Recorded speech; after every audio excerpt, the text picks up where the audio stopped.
What's up, Pablo? Joe, California. How are you guys doing? Sorry, I got sidetracked. I went to go get a snack, and Chris was in the kitchen. So, chatting for a bit about stuff. We're going to get going today. We're going to do some more Rogue this morning. Continue to explore. And then, I'm not sure where we're going after that. We'll probably go down and do the hag stuff this morning, first thing. Or maybe we'll go up and do Joaquin's Rest. Where am I? I am more towards the Joaquin's Rest area than I am anything else. So let's go ahead and go on up here. I need to get my phone opened up so I can see all the chat stuff.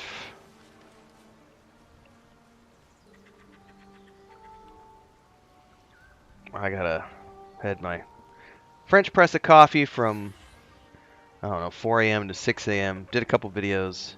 I put together I thought it was really cool. I did not know until this morning. I hadn't found it. They published it 5 days ago. But Lucasfilm Games, they don't have a YouTube channel. They only have a Facebook page.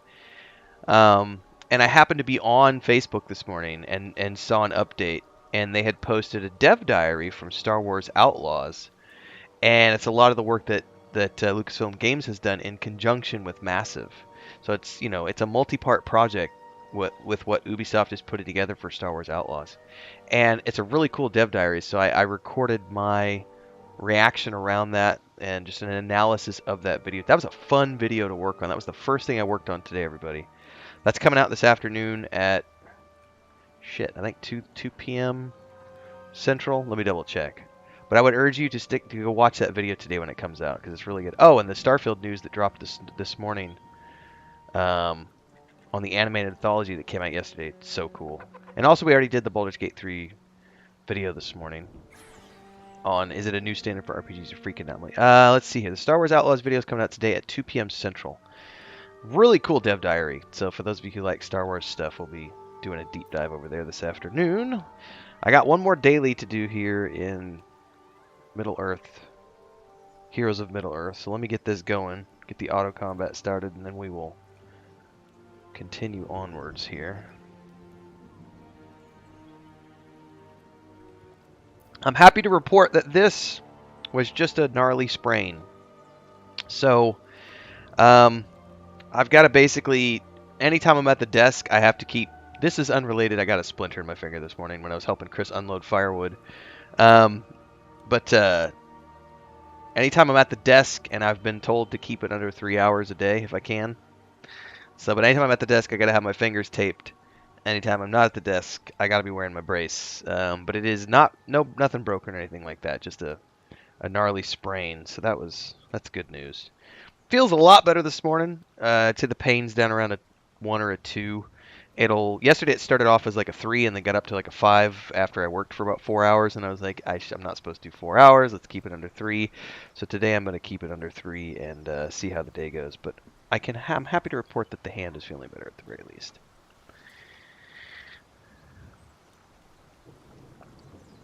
All right. Dun, dun, dun. Joe California says, so glad to see all the Star Wars games coming out now that EA lost exclusivity. Really hope KOTOR remake still happens. Sounds like a case of being 40. Dude, I was actually watching a Louis C.K. bit the other day on getting old, and I was just like, man, this rings so true. Because he's like, after 40, the doctors stop telling you how to fix shit, and they just start telling you how to manage shit. And it's like, oh, that's fucking true.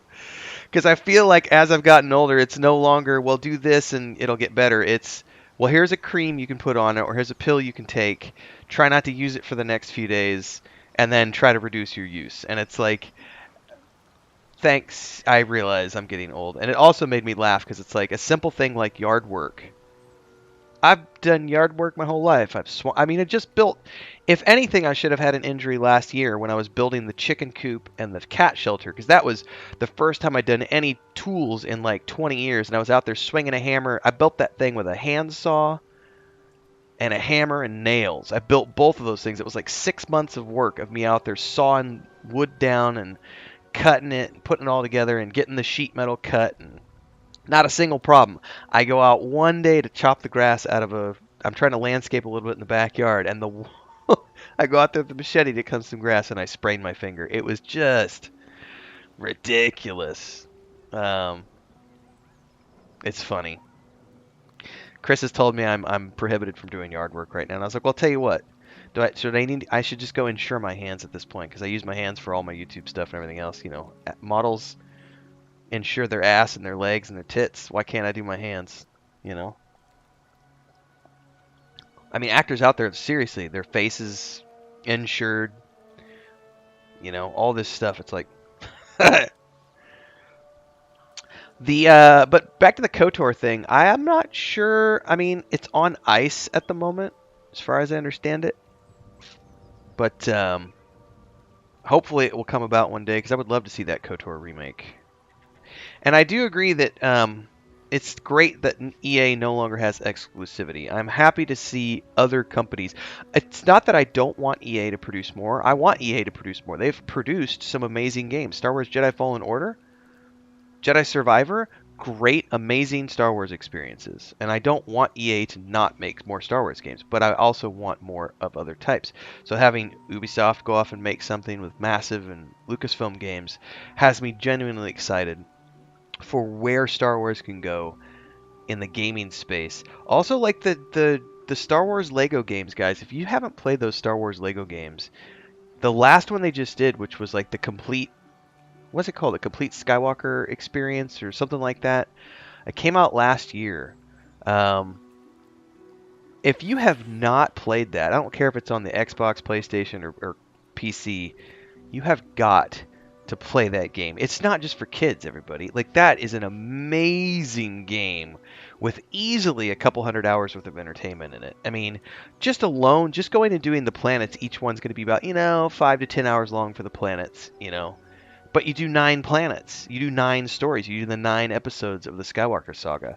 And then you can go back and clear the planets with your friends, or just go for the completionist mode and go hunt down every single last little costume and weapon type and all the different secrets and everything you could unlock and all the skill points. Like, that is a massive, awesome game if you haven't played it. Sorry, guys. I got sidetracked talking about Star Wars stuff. Let me finish this up on my phone. Last daily. Let's claim. All right, we're good. I'm going to close this down.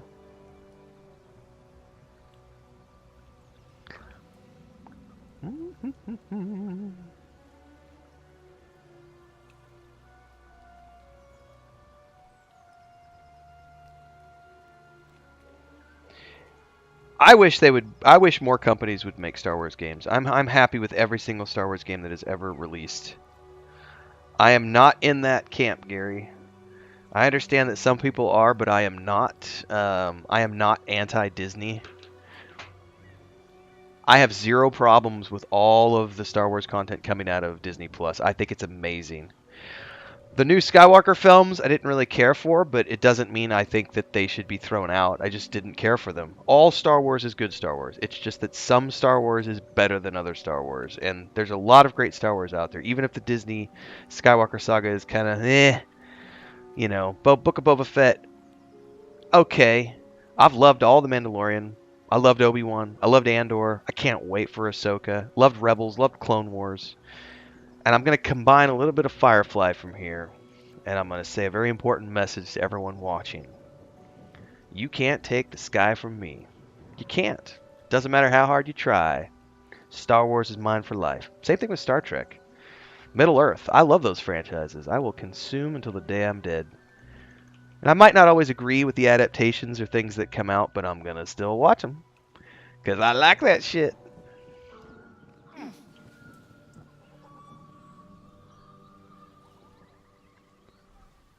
So, Gith, aren't you worried your I think that for consorting with us? Jedi Fallen Order and Survivor were actually the games that made me go back and play Titanfall 2, I think is what it's called, by the Respawn team. That was one of the coolest, mech FPS RPGs I've ever played. And the campaign was super short. It was only I feel like if I remember correctly, it was like 10 or 12 hours. But it was 10 or 12 hours of like heart pumping action, super awesome, like time travel, weird storyline, and all of these mechanics that ended up coming into the Jedi Fallen Order and Survivor series. Like, I think it was called Titanfall 2. It was a mech game, but it was super fun. The storyline was awesome. Respawn makes great games.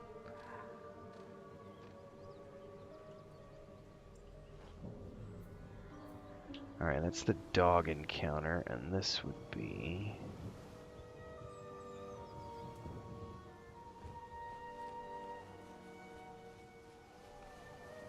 See, I can't do that because I have I think he's 8 years old now. I have an 8-year-old Do you nephew think your kin search for you, Laser? that loves I know they the do Disney not. era Star It Wars is my films, the responsibility Skywalker to saga cleanse myself. continuation, like the Rey films. They pursued My you little on board. 7-year-old, 8-year-old Perhaps they were nephew trying to free you. loves those movies. His favorite movie of all time, A The Last vain Jedi. notion. It's his I am favorite one of movie of all many, time. and will not So be when a I burden to watch my Star queen. Wars through the eyes of my 7-year-old nephew, my 8-year-old nephew, any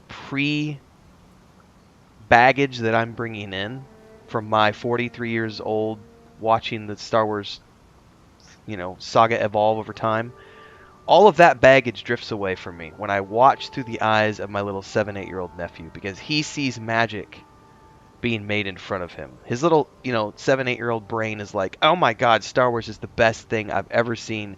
I love these films. They're so awesome. And I see that and I go, I was that kid once.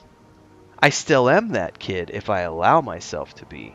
But I have to be willing to not attack every single change that is made along the way. And that's a tricky thing to do because I watch something like Wheel of Time or Rings of Power and my instinct is to nitpick because I've read the books. And I know that those adaptations could have more of different things, but it's like it's frustrating. But the easiest thing for me to do is just put myself into the mind. It's a great actor exercise. Put yourself in the mind of an 8-year-old child, and if you can do that, you'll find enjoyment in everything. It's a pretty cool way to watch TVs and film series if you can. Because I personally don't. I'm gonna say this. I'm gonna have no problem saying this on the air.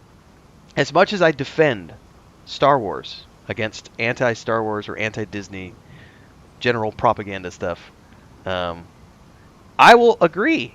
The Palpatine scenario was absolutely It was absolutely malarkey. When Poe has to say that line, "Palpatine's returned," it's like, what the fuck are you doing?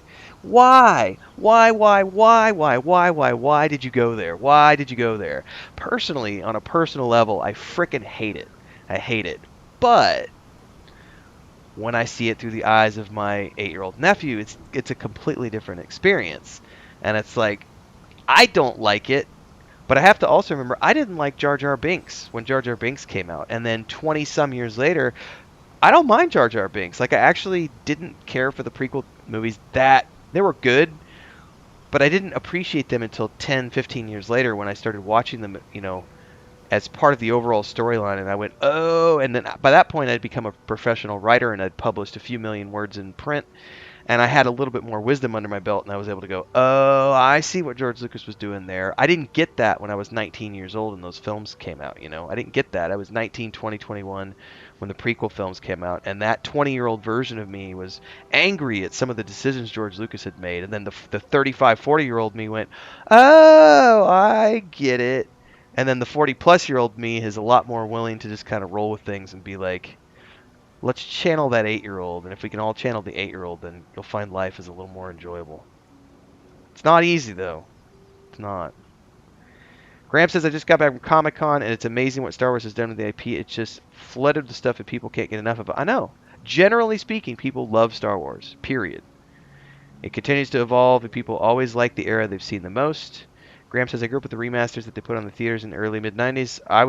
I skipped school to see A New Hope when it came out in the theaters on the remastered version. I totally skipped school. Got in trouble, got detention. I didn't care. Hashtag worth it. My buddy and I, Ryan, we skipped school. I was like 16. He was 17, something like that. We skipped school and went and saw that in the theaters.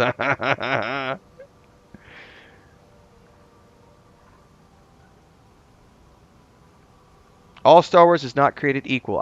That's exactly the phrase that I like to use, Graham. All Star Wars is good Star Wars, but not all Star Wars is as good as other Star Wars. Like, it's all Star Wars. Some of it's a little cringy. And I always here's the favorite argument I like to make for people. Anytime someone tries to criticize the Disney era Star Wars films, here's my first response to anyone who tries to troll that is on videos or whatever, is this. Go back and watch the Ewok films from the 80s or the Christmas special that has like been prohibited to be shown unless you absolutely need to see it. George Lucas made some major fumbles in his career as well with the same franchise. He did things that people reacted very negatively to, and they were like, George, you've screwed up your own franchise, you suck, I can't believe you did this, that, or the other. Like that holiday special, the Ewok films are genuinely detested by most people unless you're a kid, because when I was a kid, I loved those Ewok films. As an adult, I can't even bear to watch them, and I did try about a year and a half ago. I even made a video about it on my channel. I made a video about how I tried to watch the first Ewok film for the first time in 30 years or whatever, and I couldn't do it. It was so bad that I was like, nope, it's enough that I have these memories as a kid. I'm just going to let these lie, and I'm just going to go focus on The Mandalorian and Andor and Obi-Wan and all the new stuff that's coming out. So it's, even George was hated at one point in time for the things he's done. So I just kind of ignore anyone who's up in arms about Disney, because everybody's up in arms about the franchise at some point in time. Yeah, I don't disagree with you, Gary, about the rise of Palpatine undoing Luke's journey. I don't think it was a smart decision.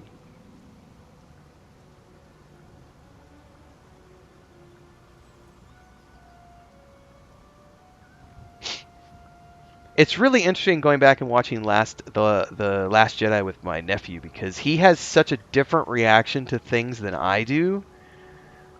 Like, it's just genuinely fascinating to me to see it through his eyes, because it's not a bad movie.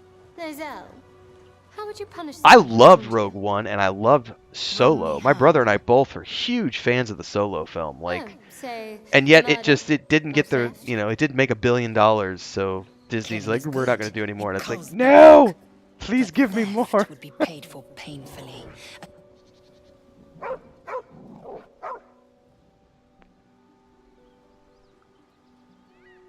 Reach out and pet him.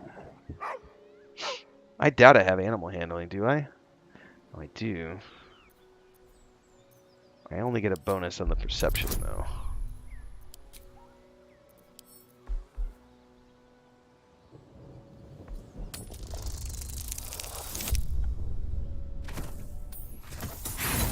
Oh man, I failed. We're going to try again. I'm going to use my inspiration.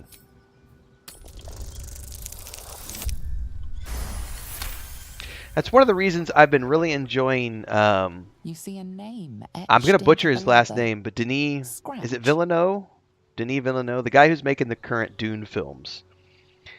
I think that so far it has been an adaptation that everyone has got behind, because he went in and he's done it service. He hasn't tried to do his own like interpretation of things. The places he's interpreted has been some of the visual elements. As an example, the way he made Baron Harkonnen look, or the decision to have the still suits be a certain way. I know some people were upset about one of the characters that they meet on Arrakis, who they gender swapped. I don't consider that a big deal, because it's a character that can be gender swapped if they need to do something for the purpose of a film, and so I'm okay with that, because it's not a major character, it's a background character. But otherwise, those films have been fairly accurate to the books, and the fan reaction has been very good for the most part. But then you see Rings of Power and it's like, boo, not good. Not good. And Wheel of Time has got me, because the first season was not that good in my mind, but the trailer for season 2 looks pretty legit. Like, I watched that trailer and I went, God damn it, they're going to get me. Like, they're going to get me to come back. Because I originally was thinking, I'm not that excited about season 2, because I love the books, didn't care for season 1. But that trailer for season 2 was pretty cool looking. They've actually added color now to Satan and Sadar, and it's like, they've got a chance to right the ship. I just don't know if they can. Rings of Power may attempt to do the same thing. It's going to be interesting to see. But thankfully, I've been mature enough is the word I'm going to use here. I think I've been mature enough because I'm watching those with Chris. She's giving them an 8 out of 10 because she's not read the books. She has no preconceived notions about what those things should or shouldn't be. She's finding enjoyment out of it. So whenever I do those reviews, and I've got the two parts of the review going, the analytical part of me has definitely been softened by Chris, because if it was just me reviewing these things, I would probably be far more harsh on them. But because I'm also watching it with my wife, who watches it as a general fantasy or science fiction fan, it's a good thing. I mean, especially if you're going to do reviews of something, you have to be able to have some level of impartiality to the review. Obviously, everybody's review is going to be somewhat biased because of their opinions. Anyway, it's fun stuff. Villeneuve did The Impossible. He made a worthy Blade Runner sequel. By the way, that is so true. Blade Runner, was it 2049? I've watched it, I think, 2.5 or 3 times. Such a good movie. The thing with the little figurine and everything, like the way that plays out over the course of the story is just some brilliantly beautiful storytelling. I'm really looking forward to the Blade Runner series they've got in the works. I'm really hoping they do that good. Andor has definitely been my favorite Star Wars TV show as well, Graham. Yeah, I think most everybody enjoyed Rogue One, Gary. For sure.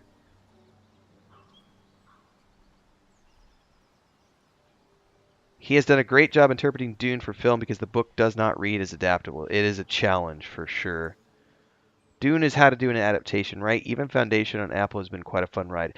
It has been, Gary, but I will say that one thing. I've heard it's a very small percentage, but there is a small percentage of people out there who are Foundation purists who are like, it needs to be exactly like the books were. And it's like, well, first and foremost, the books were written 50 years ago. The technology was so different when that was written that we have to take some creative liberties in the adaptation to bring that up to modern standards. There is no ifs, ands, or buts about that.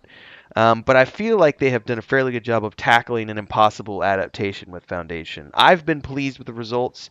I'm not a book purist. I read the books, enjoyed the series overall, but it's not my favorite sci-fi series. I don't even think it's Asimov's greatest works. Like, I think those are good, but it's like The Dark Tower for Stephen King. As a series, I love it. Is it his best work? Hell no. Is it a cool work? Yes. But I much prefer like The Stand as I think The Stand is one of his greatest works personally. We're talking Stephen King here. I think The Mist, like some of his standalone novels have been just freaking phenomenal. But The Stand to me is always going to be like the one that I feel is like his magnum opus, so to speak. Yeah, and when books are written 50 years ago, it's like you have to do some things. Even like I remember when I first read John Carter of Mars, I was like, this is amazing because here we have Edgar Rice Burroughs, much like Jules Verne. These guys were visionaries of their time, talking about things that were pure imagination. They just didn't exist at that point in time, right?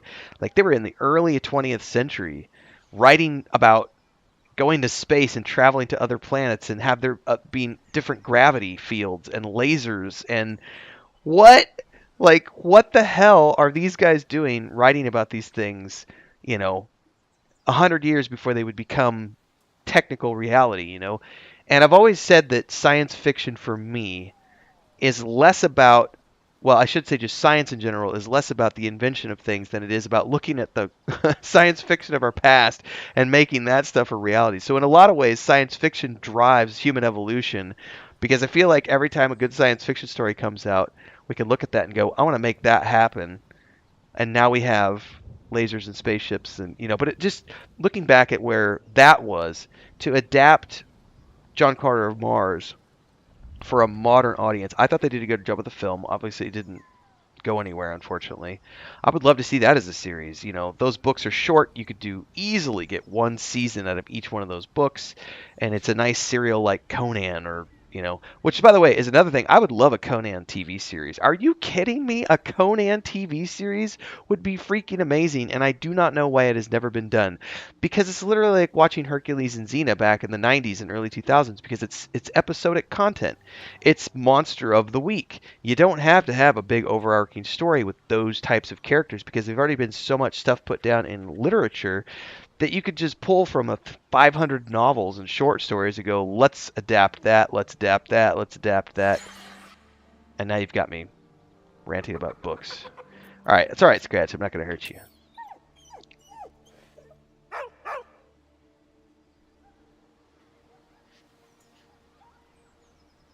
The minute, well, I will agree to disagree on at least one of those, Gary Bill, because I like the 90s adaptation with Gary Sinise. I think that's for me, I really like that miniseries. The one they just did a couple of years ago was horrible. I watched it with Chris and just I didn't agree with it. Not that I didn't agree with it, I didn't like it. It wasn't their interpretation that I would prefer.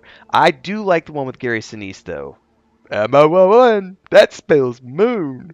Like, I've watched that series probably 10 times over my life. And I'm not intimately, I don't remember it word for word. But I think I've watched it with Chris even like a couple of times. I've had her watch that with me. I do like the 90s adaptation of The Stand. You're okay, Scratch. With a deep, heartbroken whine, the dog bows his head.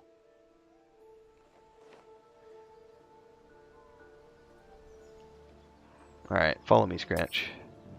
He whines, but remains rooted. Right. Hold out your hand so you can follow your scent to camp.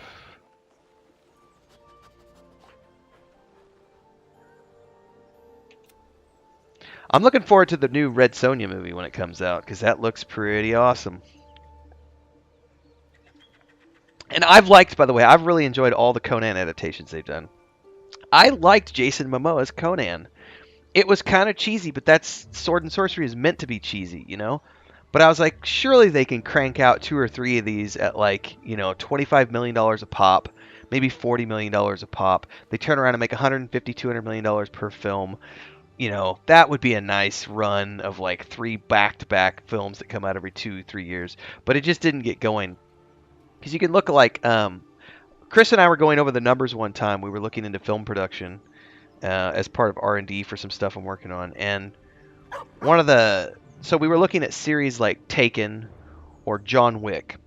These are these series where an indie film has been produced on the cheap for something like, say, $15 million, which is very cheap by Hollywood standards. So everyone is taking guild minimums for their paychecks, and that's it. They're doing it as a passion project. They're all getting paid, but they're not like getting exorbitant salaries. They're doing the guild standard rates. $300,000 for the lead, $250,000 for the director, $200,000 for the camera guy, $150K for the lighting lead. You know what I mean? All those things adds up. So everyone's getting paid, but it's not a, $25 million, or excuse me, it's not a $250 million production.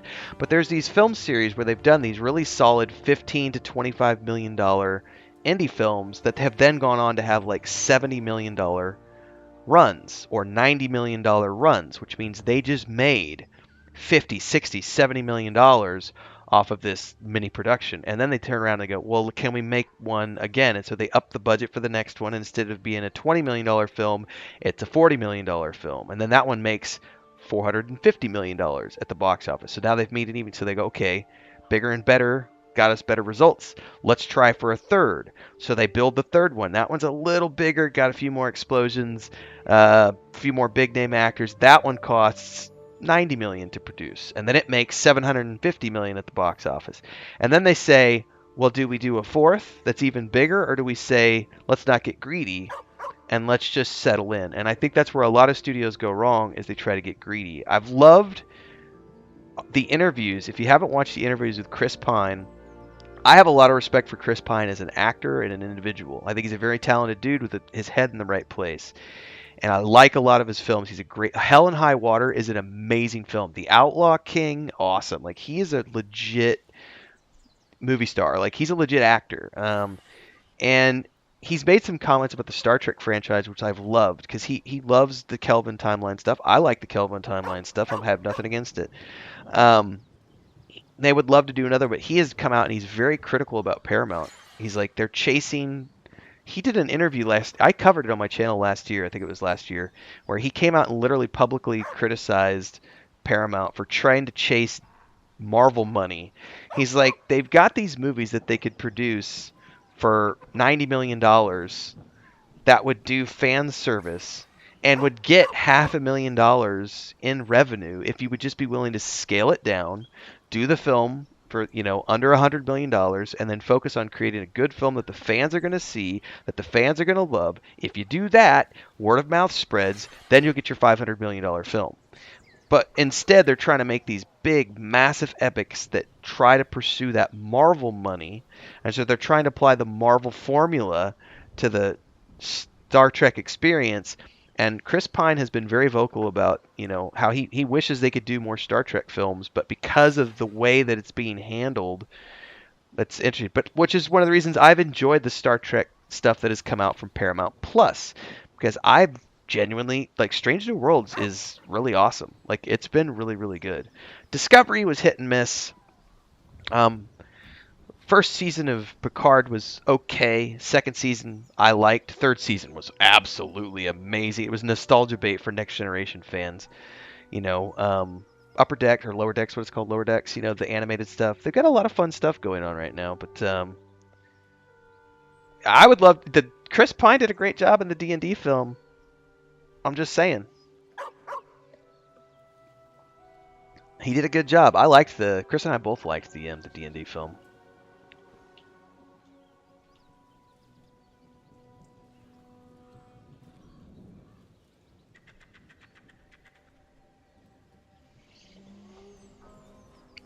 Your sour face is tiring, Shadowheart.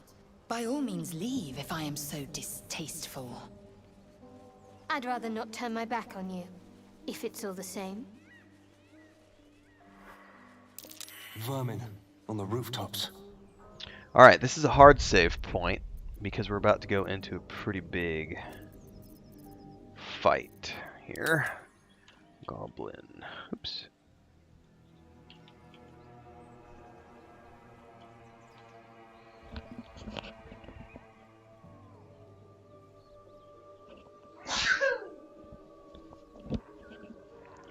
Goblin Town.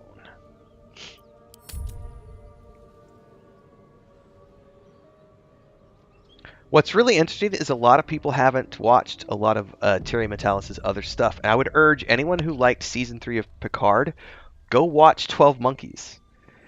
A lot of the cast members from 12 Monkeys showed up in Season 2 and Season 3 because he show ran for both Seasons 2 and Season 3. A lot of people forget that. They look at Season 2 and they're like, we don't like Picard Season 2.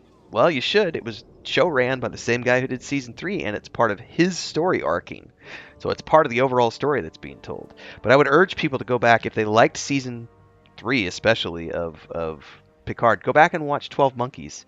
Because Terry Matalas did a really good version of the 12 Monkeys. I think it ran for 3 or 4 seasons. It was a Canadian production, so it also featured a lot of the cast from like the new version of Nikita they did, which I watched the whole season of, like that Nikita show with Maggie Q and a bunch of other people I can't remember. Great series if you never watched it. Like an action. If you liked Alias, it was like without the sci-fi elements. It was Alias without the sci-fi elements. And Maggie Q, who's just gorgeous, and she's an amazing athlete and an amazing performer. So it had a lot of the cast members from that version of Nikita, as well as cast members from. There's a couple of other Canadian science fiction shows that they shared cast with. But 12 Monkeys is amazing as a TV show, and that was what Terry Matalas. I think that was the last thing he show ran, or one of the last things he show ran before Picard Season 3. Todd Stashwick is freaking amazing. His Twitter is a freaking hilarious, man. He's a real character for sure. I actually didn't know that much about Todd Stashwick. I'd seen him in lots of things like Justified and just all sorts of TV shows over the years. 12 Monkeys, of course, but I never really paid attention to him as an individual until he did. Can't remember the character's name now. The captain in Season 3 of Picard. But his character in Season 3 of Picard was so amazing. and the character arc was so much fun. And I started seeing all his stuff pop up on Twitter, and so now I follow him on Twitter because he's been an amazing source of entertainment. And he's into D&D, and he's got a cocktail book that is like a tabletop cocktail book, and he does lots of Dungeons and Dragons and stuff. So I'm like, hell yeah, Todd Stashwick is the man. Captain Shaw, that's the name. Yeah. 12 Monkeys was filmed 4 blocks from where Gary was living at the time. Nice. There have been, by the way, I've got an ongoing series some of you might find entertaining on my channel. It's called My Favorite Science Fiction Television Shows of All Time. I don't do entries very often anymore, maybe once every 2 months. I used to do them every week. It was a series that I did like 2 years ago when my channel was first growing at a reasonable pace. And I do still do entries. And I think the last episode we did was actually on 12 Monkeys a couple months ago whenever Picard 3 ended. And now that I'm sitting here thinking about it, I totally need to put Alias on the list. Because if you've never watched Alias, this is the other thing I don't understand. A lot of people complain about J.J. Abrams, and I don't get it, because he's a brilliantly talented filmmaker who's made a lot of good movies and a lot of good television that have won tons of awards. And I always look back that, especially his earlier stuff, Alias, if you've never watched Alias, oh my God, this was the show when it came out that put her on the map and as an actress. And I know she went on and did Elektra after that and a bunch of other stuff, but her role in Alias was so amazing, and that cast and crew and the entire show that J.J. Abrams put together for Alias, where it's like you've got this super amazing, beautiful woman who's a super spy, talented athlete, badass everything, who's also like, there's this science fiction storyline going in the background where she's like the prophesied one, and there's like all this stuff from Leonardo da Vinci and the Illuminati and all this crazy science fiction stuff. I thought Alias was an amazing show. So yeah, I can't wait to watch more stuff like that. I think this is one of the reasons I quit reading so many books and I started watching a lot of television in my 30s and 40s, because we're living in peak TV time, and I love it. I don't miss books. I like reading. I liked, being an author. I still like writing stuff from time to time, but I love television. Like, television is an amazing medium. I like movies. I like movies a lot less than I used to. I much prefer long form storytelling in television shows, guys, like Battlestar Galactica, the reimagined series. The story they've been telling, especially not so much the later episodes, but the first few seasons of Outlander, or is that the Outlander? The Scottish time travel romance show. I may be blanking on the name right now. There have been some amazing things like Deep Space Nine, and recently just tons of, like, Foundation has been good. The Witcher was pretty good the first few seasons. Season 3 has been a little less. Silo was amazing. C with Jason Momoa, not too bad. Frontier was even better with Jason Momoa, and he produced all those shows through Canada and his production company in Canada. Also, what is the one that I'm gonna blank on it now. Taboo. It's called Taboo, and they only did one season with why am I blanking on his name? Anyway, I need to get back to my Baldur's Gate 3 stuff. All right, we are gonna attempt to do something up in here.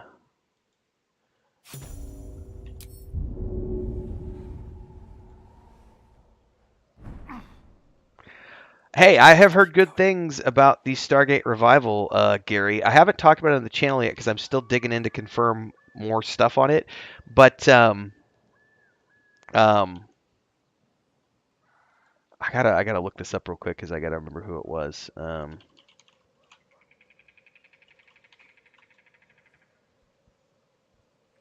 Yeah, it was Amanda Tapping was at a recent event, at a recent con, and during a Q&A she mentioned that she had been cast as general commander or something of the new Stargate stuff. So I don't think anything has officially been released yet.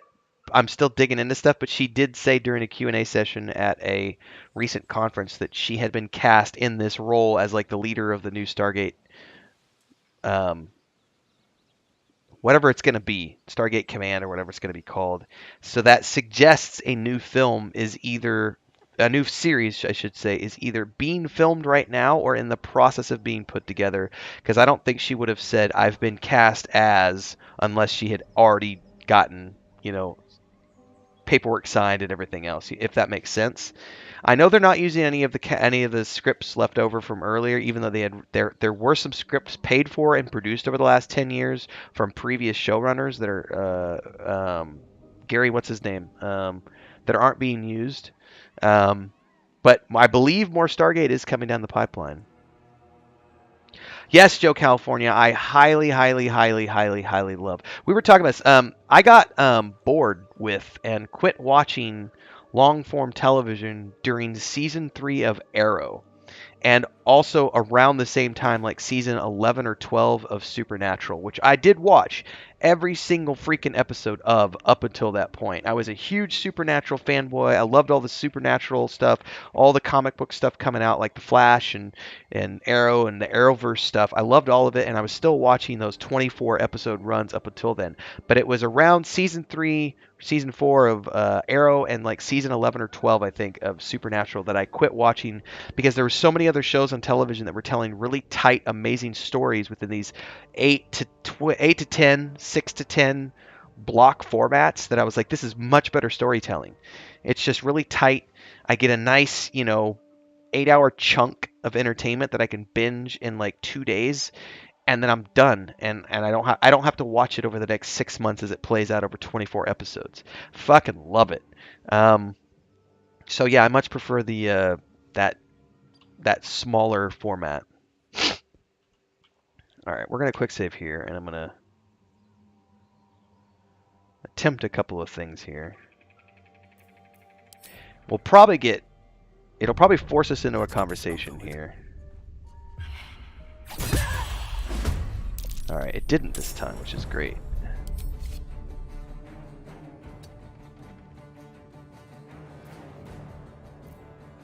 Better be cautious. All right, sneak attack.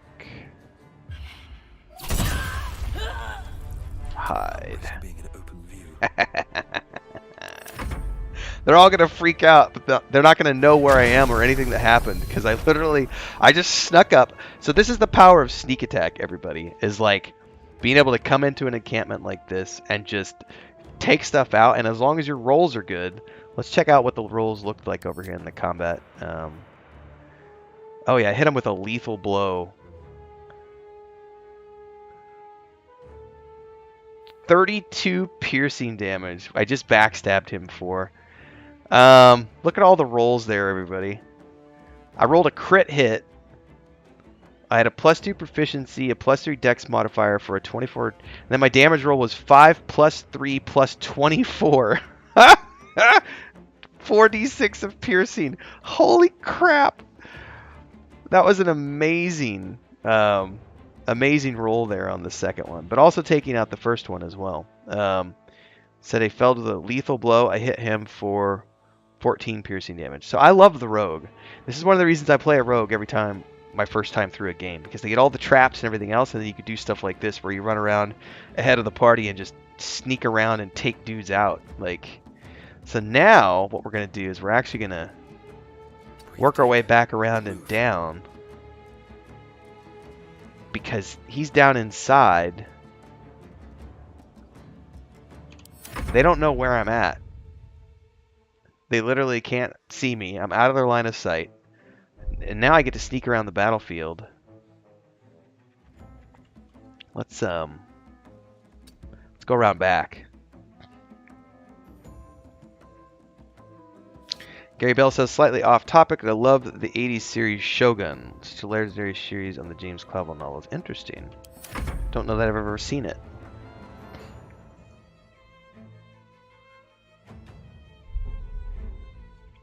I do think that Andor is like the new. For me, it's one of the and I've loved all of Star Wars stuff. I think that the lightsaber scenes in, especially that end fight between Anakin and Darth Vader in the new Obi-Wan show, was one of the coolest lightsaber sequences I've ever seen in my life. I think it beats, in my mind, it beats the Anakin versus Obi-Wan at the end of Revenge of the Sith, and the high ground fight, which in its own was only superseded or at least equaled by the Darth Maul fight sequence, which was, at the time that it came out, all of our minds were blown with how amazing that lightsaber fight scene was. But Andor, I think one of the reasons Andor worked so well is that it was Star Wars without Jedi. And so it finally was able to tell a story in the Star Wars world without ever touching lightsabers or the Force or the Jedi or the Sith or anything. It was just, here's a tyrannical fascist government and here's a rebellion that's spreading up around it. And I was like, this is storytelling 101. Hide kind of takes the place of flanking for sneak attack. Essentially, yes, Joe California. I've got a video that I'm putting together that's going to be coming out on either... Let me double check the calendar. I think it's coming out on Sunday morning, but let me double check before I put my foot in my mouth about the win. Saturday or... It'll probably be Sunday. It'll either be the 29th or the 30th. More than likely, it's going to be the morning of the 30th. I do have an episode coming out that's all about sneak attack, Joe. But essentially, sneak attack works a little bit differently than in actual 5th edition. There is no flanking extra, and it's all manual. Like, there's no extra sneak attack stuff done. You have to manually choose sneak attack, and it takes the round of it takes it's the same as a weapon action, which I'm not a big fan of. I like it being an extra. You know, you sneak up behind the target, or you're flanking it, and you get the flanking bonus, and you do the damage, and then you roll an extra 1d6 or 2d6 or 3d6 on top of it, right? I like the way it's done in 5th edition. I like it better the way it was done in 2nd edition, which is straight up just backstab. You choose to backstab the target, and then you roll your appropriate. Is it a ×4, a ×6, or whatever? And they've kind of done the same thing here, because it now operates like that. It's a weapon ability, but you can only do it if you have advantage on the mob, or if someone's within 1.5 meters of it. So it's really it doesn't match up with how it actually works in 5th edition. Dude, Joe California, I'm in the same boat, man. The Ahsoka lightsaber fight scenes are going to be just amazing. Alright. One more turn here. One more round, I should say. Now, the question is, can I kill this guy and then get away before the other two see me and get a chance to react? That's going to be the question here. So we're going to sneak up here. I'm going to go ahead and quick save here just in case, everybody. So we're going to sneak up here. Got it. Going back into hide. And then we're ducking away from the window. And we're going to go back towards the door over here, I think. They didn't see squat. Didn't see squat. Is this, by the way, did I title today's video "The Rogue is OP"? I totally did, and it's proving to be true. Like, this is legitimately... Can't slow down. I'm just going to run around and do the whole fight with my solo rogue, and the rest of my party is still hanging outside of the gates, not doing anything, and I'm just wandering around the battlefield. Just, I'll take care of it, guys. You just hang back.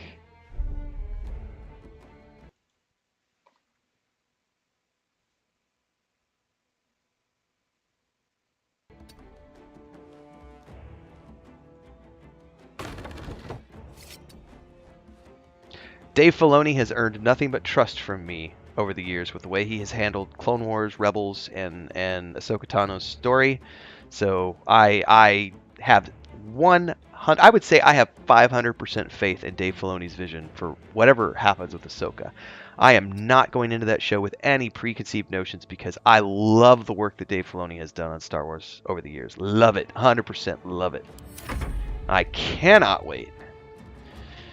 The trailers have got me super stoked because we're getting back into Rebels territory. We've got Thrawn on camera for the first time in live action, and that's a Legends character, extended universe character. Ezra's back. Like, oh, it's gonna be good.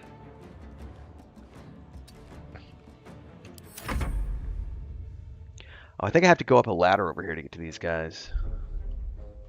Which probably means I need to go down this way. Can I dash and sneak at the same time? I don't think I can. I think if you dash, you immediately lose.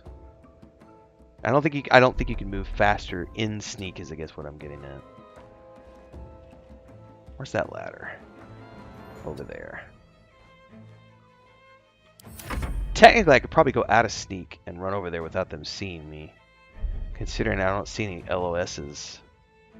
But the problem is, the moment I go out of sneak when you're in combat, they immediately see you and start running for you.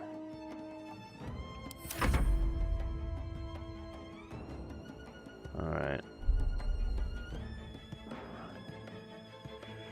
The minute I pop my head up here, there's gonna be some issues. Looks like there's a slight dead spot here. There is no way for me to,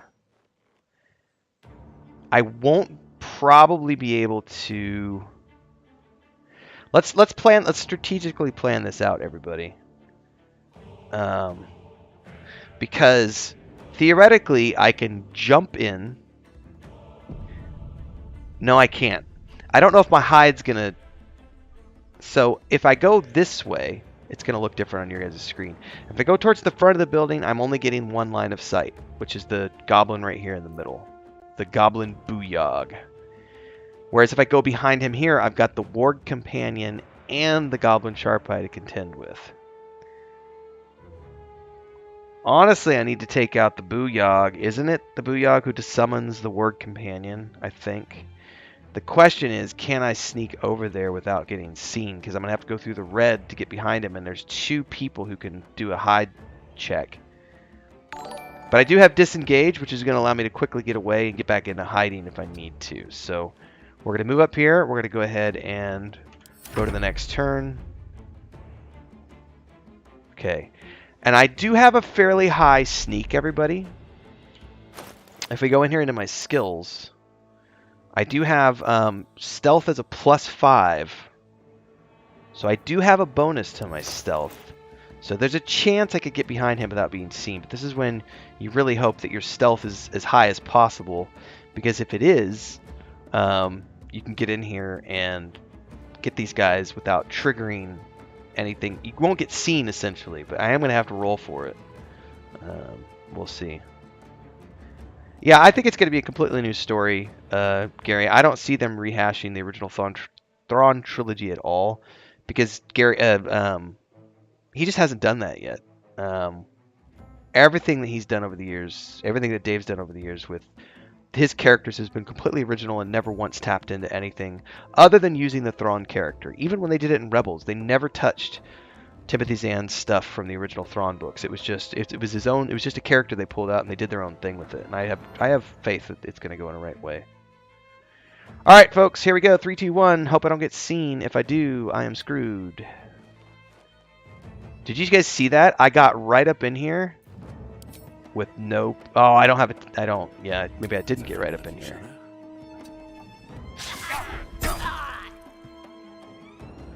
So I think I screwed the pooch on that. I'm gonna load real quick. I misclicked something. I think. Let's double check that, because it never rolled. It just suddenly I was no longer in hiding, and it should have rolled. It should have rolled to check to see if my hiding succeeded. Joe says, "Can't wait to try my Gloomstalker. Depending on how they handle the feature, where they are basically invisible in the dark."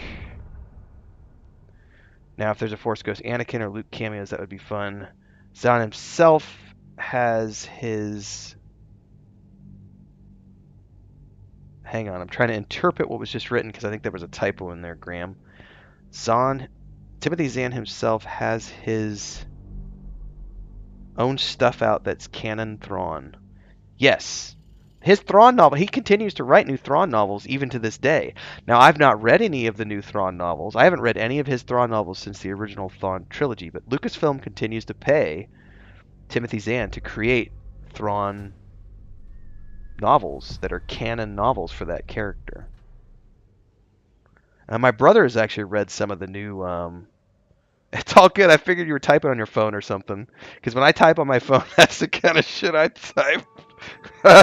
Especially when my fingers are taped together, dudes. It's been so hard to respond to YouTube comments the last few days because my hands are splinted and everything. And it's like I'm either trying to type on my keyboard like this.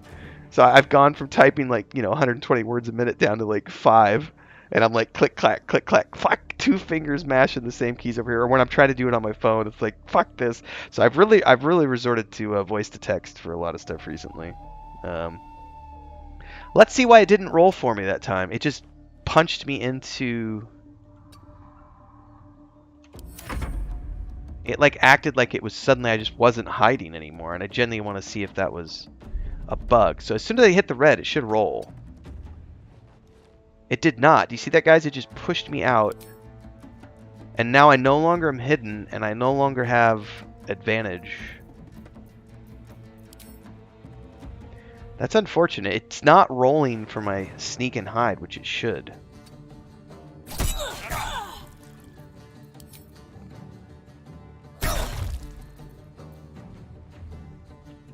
No, I chose not to disengage, which I probably should have done. I'm going to try one more thing from the front to see if it triggers from the front, and if not, we're just going to play it out however it plays out.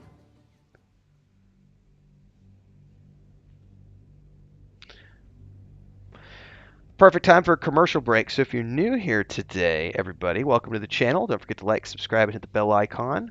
We are doing a members-only chat today, which means only folks who are members of the channel can chat down below. If you want to become a member, there are 3 different tiers you can join our channel as. We do lots of different fun things for our members. We do private polls, private videos, and of course, member-only chats on videos like this from time to time. Usually we split the week. We do about half of it's members-only chat, half of it's subscriber chat. So either way, like, subscribe, and hit the bell icon.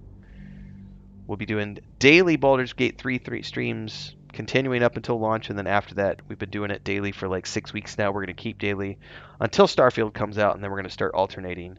And then occasionally on Saturdays, I'm streaming Fallout 4 in the mornings on the Xbox to get myself back into that Bethesda state of mind. If all that sounds good to you, then this is the perfect channel to follow. Don't forget, I also cover gaming news like Star Wars Outlaws. We got a news article coming out today at 2 p.m. Central Time. We've also got film reviews, TV reviews. I do a lot of first impressions videos and gaming reviews in general, plus I play a lot of other video games. And we have 2 podcasts, Mondays in Middle-earth on Mondays and Decoding Dune on Thursdays, reading through a bunch of Tolkien works and a bunch of Frank Herbert works. So if you like that kind of stuff, good to follow along too. You can also do donations in the form of super chats here on the channel. And super thanks on any uploaded video or YouTube short that you see, and that's the commercial end. So I was immediately seen again. So if I wanted to do anything here, it's too late because they've seen me now. So for some reason, it's not rolling for my sneak when I get in the red with these guys. Oh, you know what I bet it is? You know what I bet it is? I bet it's because I'm already in combat with them. That's what it is. I'm already in combat with them, so even if I unsneak, they're immediately engaged with me, so there's no need to roll again, because I've already initiated combat. So I'd say that's what the system is doing. Now, I wonder if disengage would unlock that combat or not. So let's try that on this reload. I'm genuinely curious about this. Gary Bell says the Star Wars Christmas special at least had one redeeming thing, which was the first appearance of Boba Fett. I'll agree with that. Man, I really tried to rewatch the Ewok films, and I was genuinely disappointed that I couldn't. It was just so bad, and I just couldn't. I even loved like the Young Indiana Jones Chronicles was great. There was a few hiccups there, but I've genuinely loved most of the stuff that George Lucas has done over the years. The exception maybe be even Howard the Duck. I remember liking Howard the Duck when I watched it as a younger person. I have not tried to watch his Howard the Duck adaptation since then. I doubt I would like it as much as an adult. Even Newsland Radios wasn't bad. I remembered enjoying that when I was younger.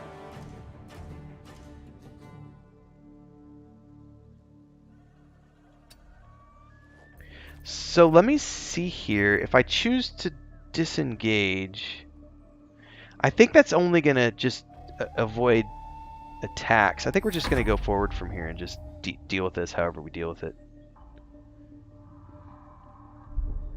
I mean, at the very least, I got... I took care of the other ones. I'm going to disengage. And I'm going to run the hell away. Because I also have like a safe fall thing.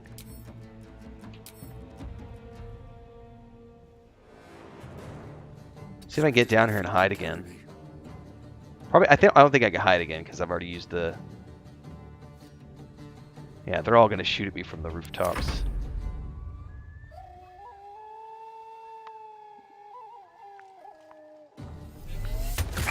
Question is, can I drag them out through the front gate? Pull them to my companions, essentially. Let's dash.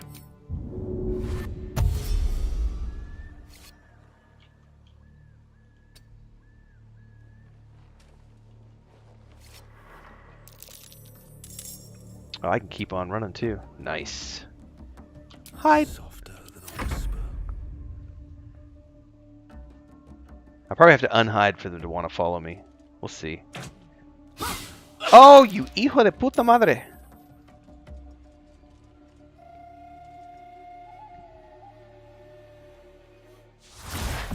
Ah, no mames, güey. Esto no es justo. Están atacándome de ella.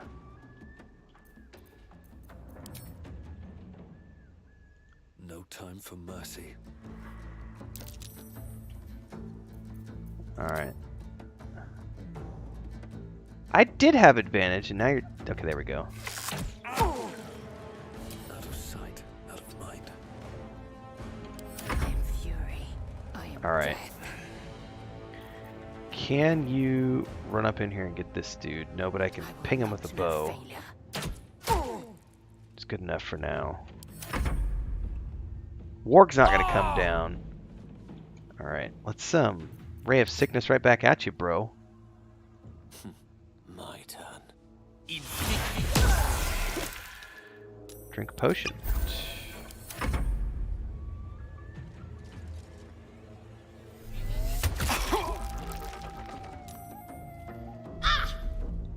Got to press on. Do I have a group heal at the moment? I do not, but let's go ahead and drop a heal on Lazale. And healing word on Terran.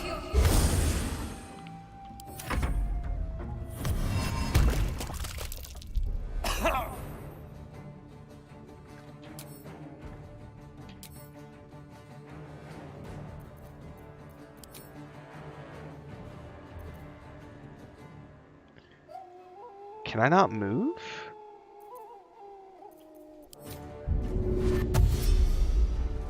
Oh, I'm rooted. I'm snared. That's why. Okay. I was like, what's going on? Why can't I even jump out of here?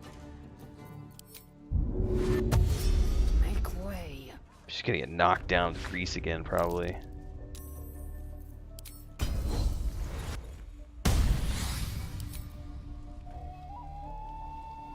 Actually, let's do a 55, 55, 55. It's all 55. Let's try on the Booyog. Got it.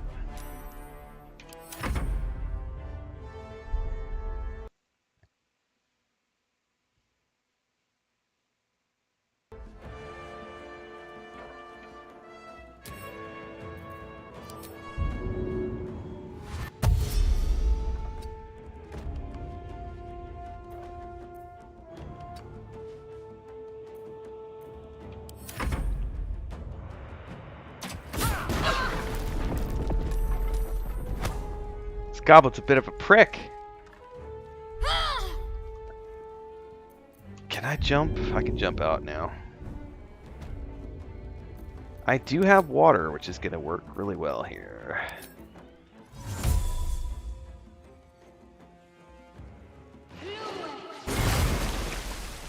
Oh, you want to set things on fire? I got you covered, biznitch.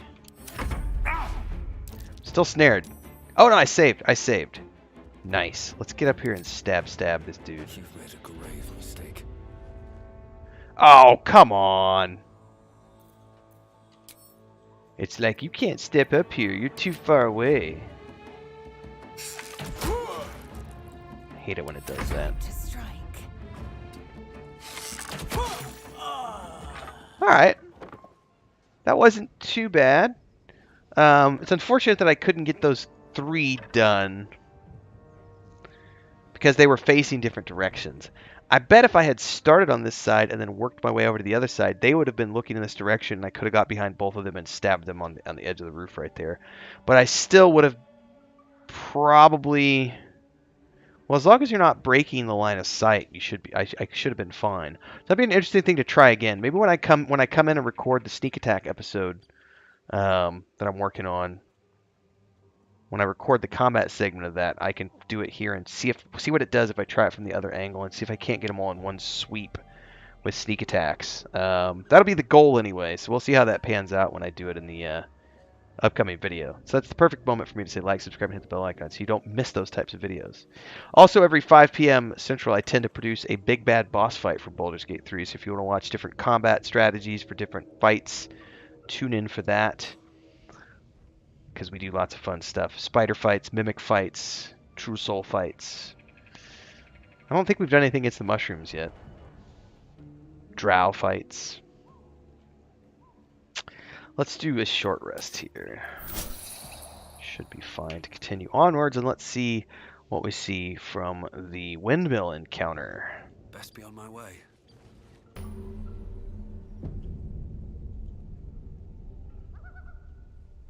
I think there's still another goblin. I'm going to see if I can't take him out, actually. You sent from Maybe not. Moonrise, Drow. He saw me. Otherwise, I'll have to cut ya. A strange symbol glows, marked on their flesh, and something within you stirs in response. What? The guard let me pass. Ooh, that's a high DC. Thankfully, I have lots of bonuses. Booyah. Then you got business needs seeing to. I don't do. ya? Oh, do I do. But you know what the punishment is for Lads doubting were me? gathered near the windmill last I looked. There are consequences for doubting me, Mr. Goblin, which you're gonna deal with those consequences right now. Better be cautious. Oh, he saw me because he turned. A children's game. These young should have been sparring, not making merry. Alright. Oh, there's the ogres here too. We're gonna deal with the ogres here in a second. So I need him to be distracted. So I'm gonna take Shadowheart. We're gonna talk to the Goblin Brawler. If you want to keep your insides, And I'm gonna switch on characters you and go back to my dude. And I'm gonna put him in sneak. And we're gonna move him around here over here, and he's gonna come in for a sneak attack.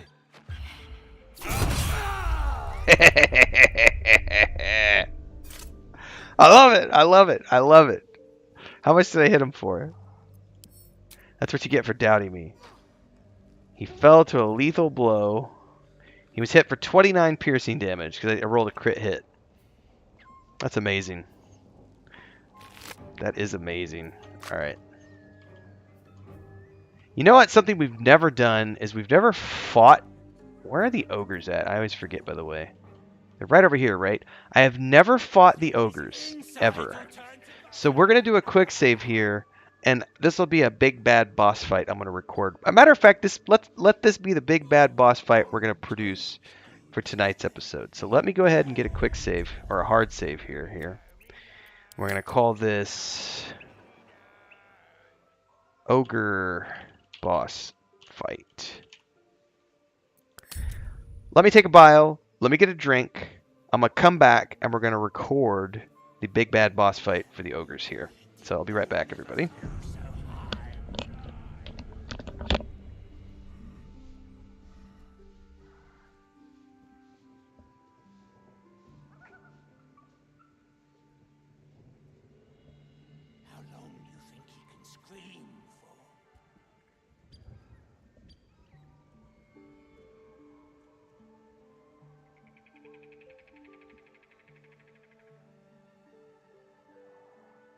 his insides will turn to butter? Right?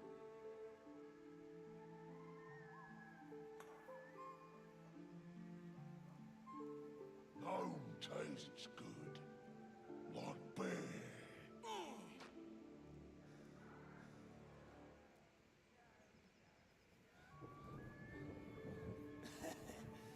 Whirl and twirl.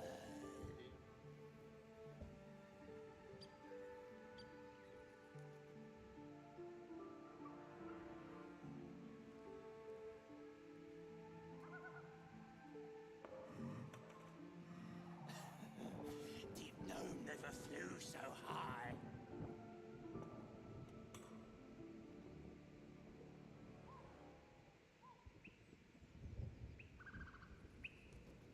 How long you think he can scream for?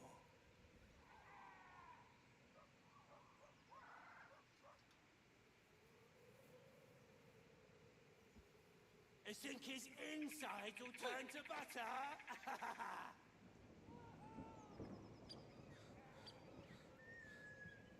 Home tastes good. Like beer.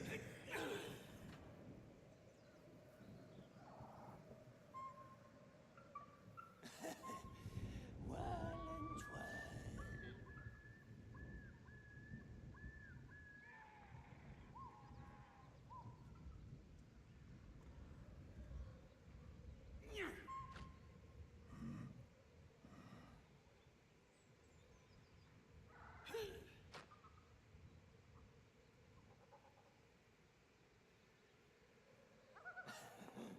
Deep gnome never flew so high.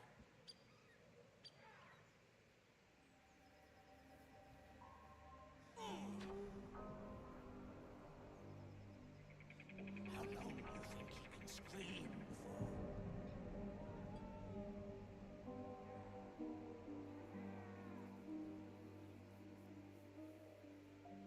Home tastes good.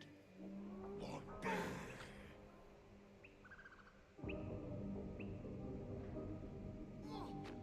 I think his insides will turn to butter?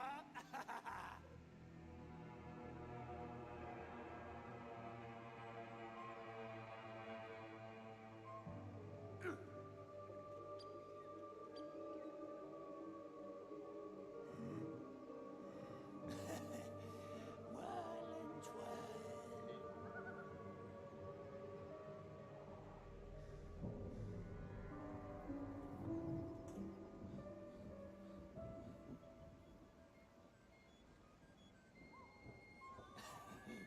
Deep gnome never flew so high.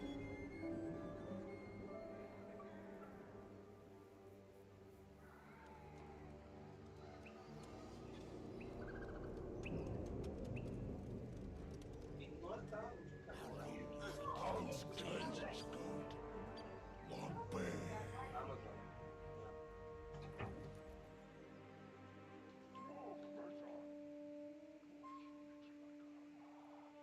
I think his insides will turn to butter?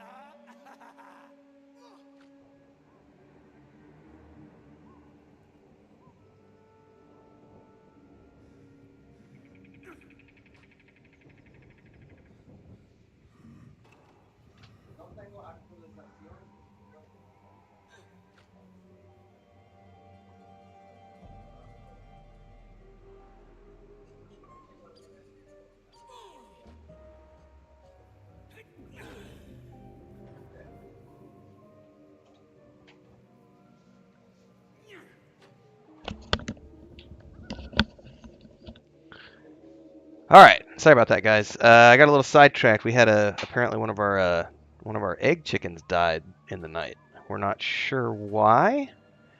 So Chris is a little investigative right now. This is the second one we've had die in the past few months, and it's when we butcher the other ones, and the ones we've butchered, Chris has been using a new feed for about the past 3 months, and it's made the chickens really fat, and we're thinking it's just really bad quality feed, and it's just too fatty. Whatever feed that they're selling is just not high quality feed. It's okay for meat chickens, but it's something we're learning about. We're just gonna have to feed our egg chickens, a better quality We're talking about trying to develop our own food for them anyway, so that we can just give them our own scraps and other stuff. But you want daily eggs if you can. You know, if you're going to raise chickens, you need to be able to get daily eggs out of them. Otherwise, it's not worth the investment or the time that it takes to maintain them and clean them and everything else. So this is a little homestead drama. Apparently, our other egg layer died last night, so now we're down to one egg layer. Who's the one that just had the 2 baby chicks like 2 months ago, and those baby chicks I think are both roosters. So at least we'll have a couple of meat chickens here soon. But Chris is gonna have to go buy a whole new round and see if we can't get some new egg layers, which means we're gonna be buying eggs for probably the next 3 months, which kind of sucks, but that's life when you're homesteading and doing backyard chicken stuff, everybody. All right, let me answer some comments here. It says here, Prancing Panda says I like to fight them because you get a really good item from them. Ogre has an awesome circlet. Joe California says I don't have early access, just started following, so I'm not sure what to do, but I think it went from 18 to 17 intelligence. Interesting. But still be able to dump int at character creation and then grab this to boost to 17 is great. Correct. All right, let me go double check. I got some comments over here to answer really quick.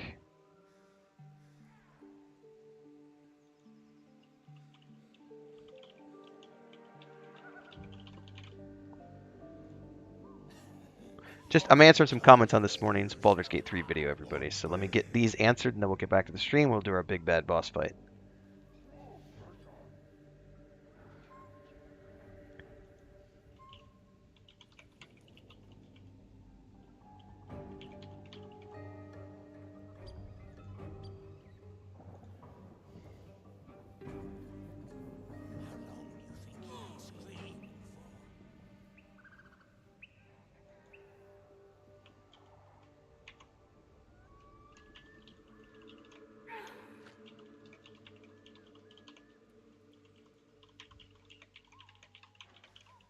I think his insides will turn to butter.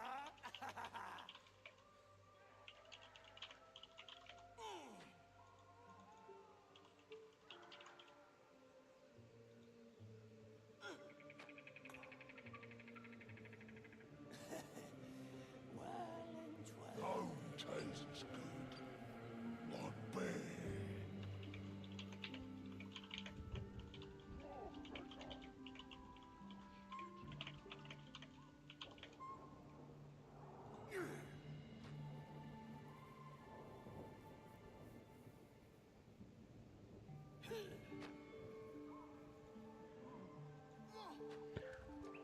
All right.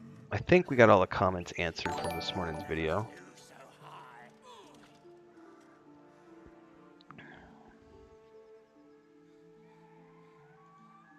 Oh, I missed one. I gotta do one more here. Oh no, there's a bunch more that I missed. Hang on, guys. Apparently that video popped off this morning.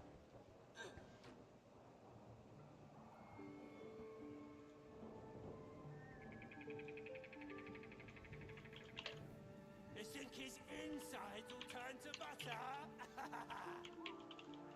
Home tastes good. Like bear. This is when it sucks not having a moderator team or somebody to go answer YouTube comments for me. I gotta do it all myself.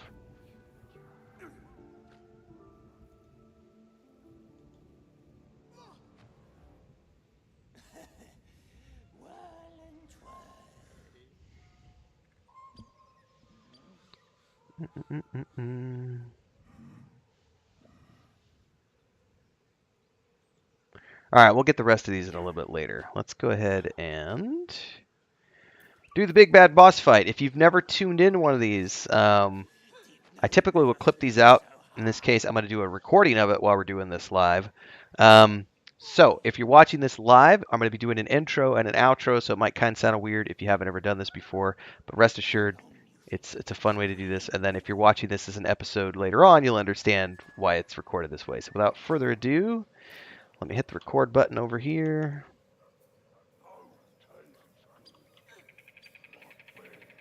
All right. I think his insides will turn to butter. Alright, welcome everyone. We are back for a big bad boss fight, and today we're focused on the Ogres. Now, I've often come in here and convinced the Ogres to join my team because they're a really cool summonable team that you can use against boss fights later on in the game. But I figured I would actually give these guys a combat shot. I guess several people in the comments have said they have a good circlet that they drop.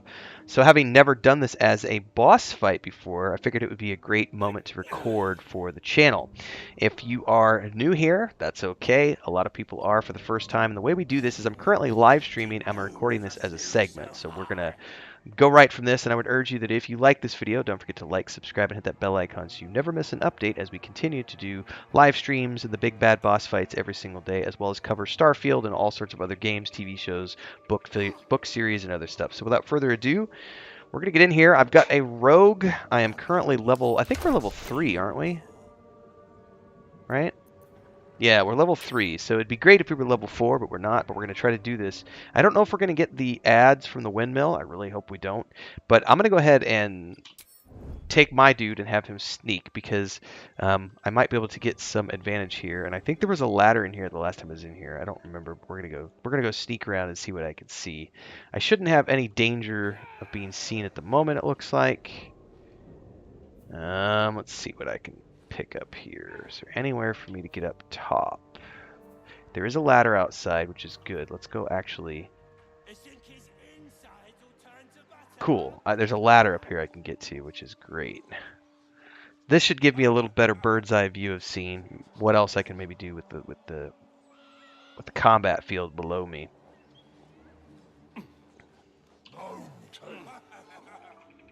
All right, let's see here. I've got some line of sight issues, it looks like. Right here, they can't see me. Can I get up in here? Man, if I was really careful, I might be able to get over there. What about over here?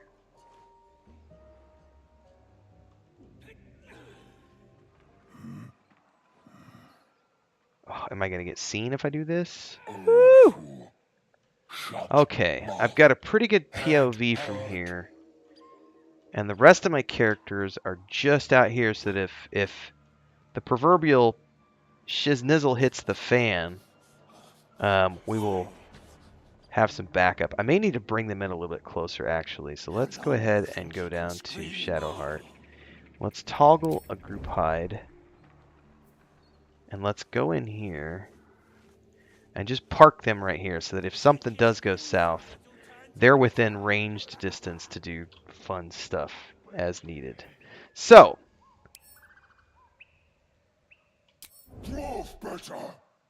I now have sneak attack. I've got advantage. These guys all have a ton of hit points. So, let's go ahead and just do some sneak attacks and see how far we can get before we get caught or seen. Oh, they saw me right away. However, they are surprised.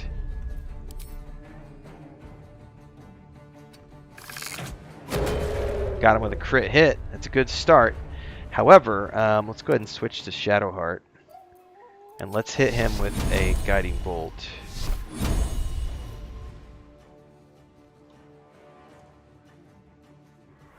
Do it, girl! Oh, I just saw something over there. What is that? Oh, can I do something naughty? Is that going to hurt me if I hit that? Let's find out. I don't think it actually did too much damage to them because they weren't under it. So maybe I should have saved that for later. I don't know. I need you to get up in here, girl. Let's try to frighten the target. Come on, Lazale.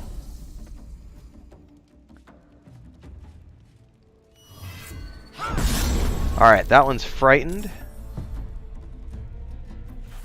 Survival is all that matters. Hide. Calls for careful footwork. And...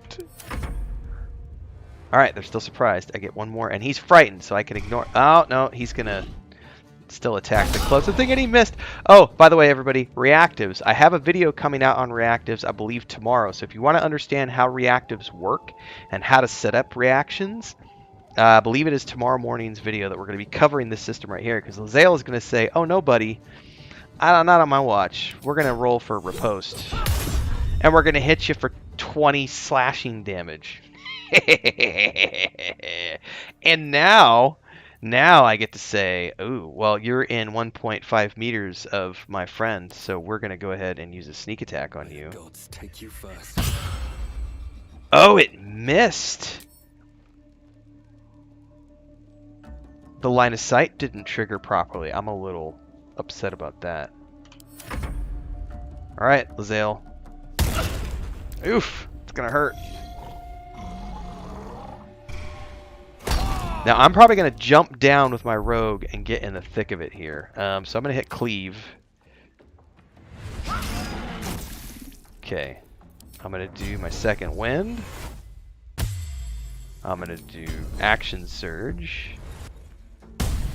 And we're gonna see if we can't at least burn one of these down. How did she... Whatever, she moved a little bit and took a hit. Not good.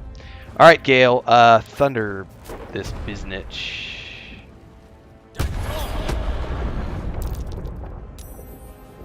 And drink a potion. Got to keep fighting. Man, this thing really need to take care of it. Let's drop a guiding bolt. And drop a heal on Gale. Alright. Hit him with a riposte. Oh! Love it! I freaking love it. Alright, we need to get rid of the one that's on the girls. So let's, well, Gale's over there too, but on my casters. So I hit that one finally. Just out of view. And I'm gonna jump down here. And be ready for the next one, because I want to hit him with my daggers next.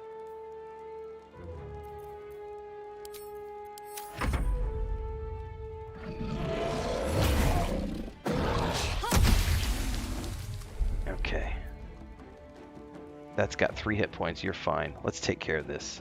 Let's do nothing. Let's just hit this guy. And let's see if we can't pommel strike. Very nice. Alright. Let's just do firebolt. Toasty. And you, my dear, can do Sacred Flame.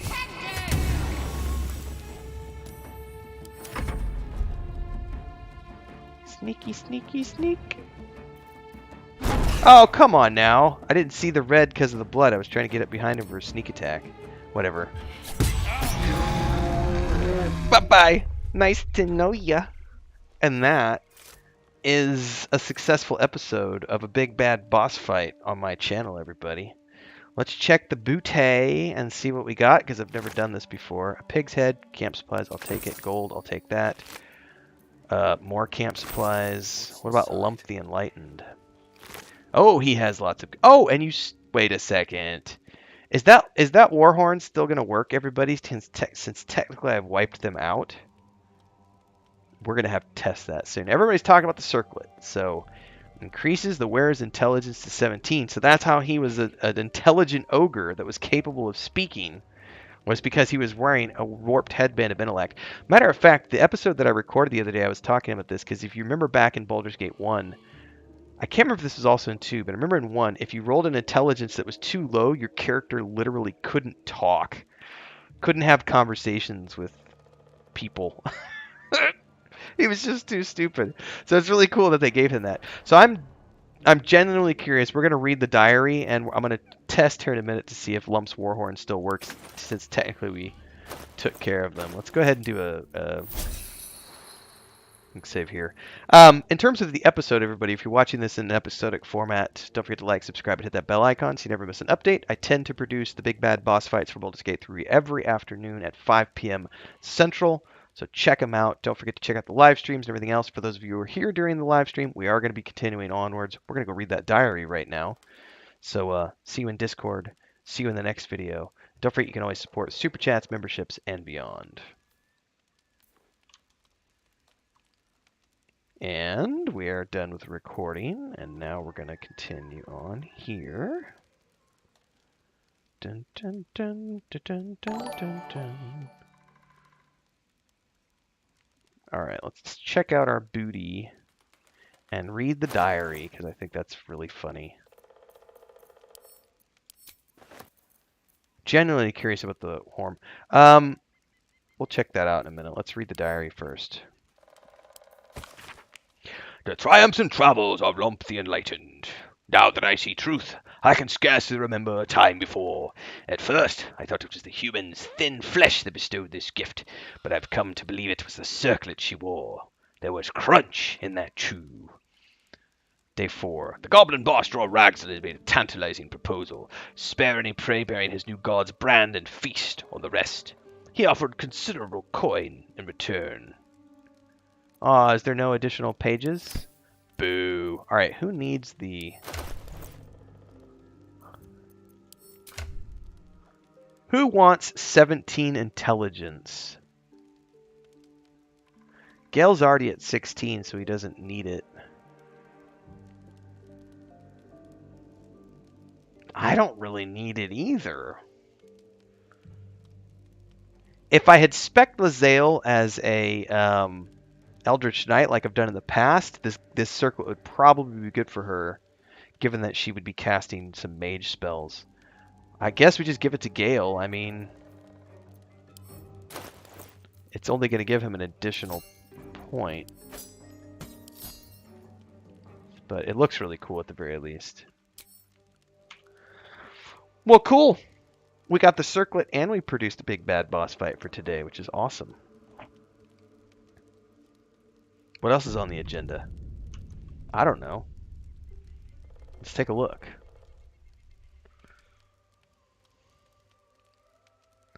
Let's open up the map and start to think about... Oh, we still have the the windmill we could do. So we'll definitely do the windmill here.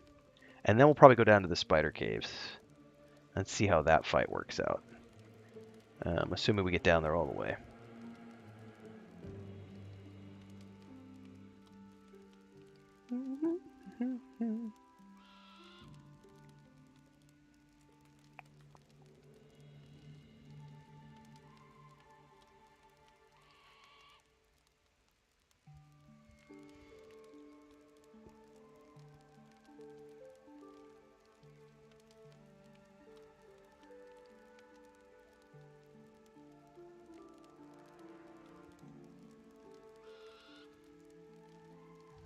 I did not expect this morning's video to be so conversational starting. There's a lot of interesting point of views, a lot of very naive point of views, but I think also some very interesting point of views being stated in that piece on whether or not Baldur's Gate 3 is the new standard for RPGs or a freak anomaly. I like it when we can have adult conversations. It's a lot of fun.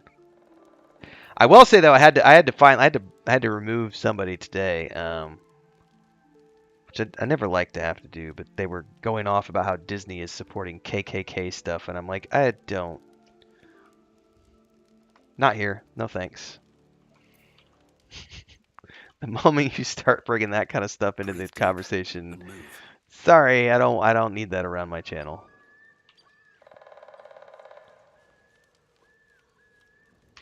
Vlaakith's will be done. Well, can we do anything? Throw item. Ha! So that would have just been for the fight, perhaps. I just read your comment, Prancing Panda. Jesus. It's going to be one kind of those ones where you just said the circlet is really good if you want to do an Eldritch Knight build and still want to dump stat intelligence. Yeah, I didn't even see your comment when I was ranting about Lae'zel. By the way, that's going to be your new nickname. It's just going to be Prancing Pony.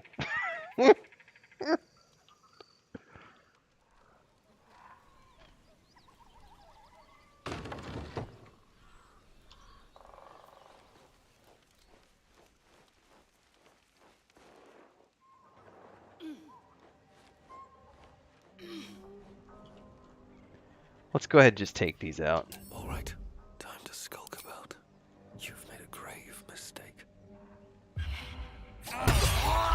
There's no talking your way out of this. It's okay. I don't need to talk my way out of it.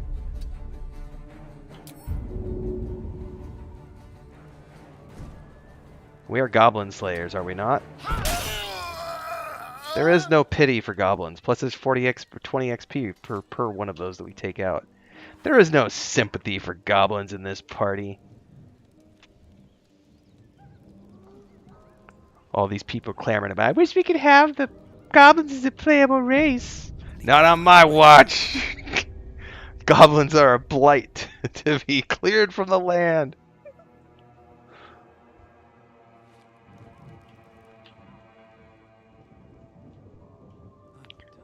I wonder if there's any way for me to get the high ground on these guys. How long you think he can scream for? There's a ladder. Hold up, hold up, hold up, hold up, hold up, hold up. How do I get to that ladder? I think his insides will turn to butter. Look at him fly! Scream all you like! Alright, let's... Nobody's listening. Alright, here we go everybody. Time to do another sneak running.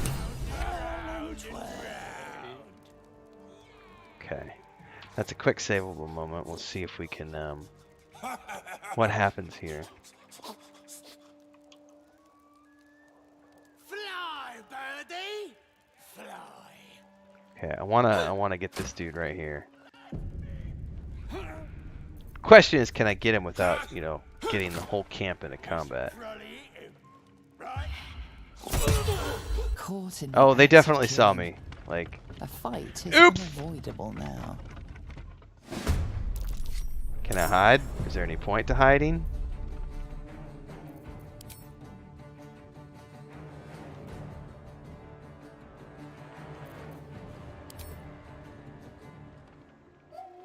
I probably need to take out the devout.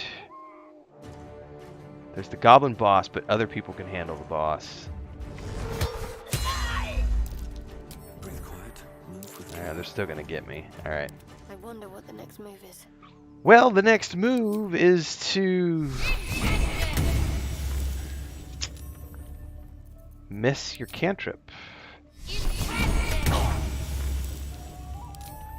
Oh, how is she casting that and not... Oh, I'll take it. How is she not getting pulled into combat? Is she making some sort of a roll down there? Well, let's try Gale really quick. It's only 50%. You've got the wrong man for this.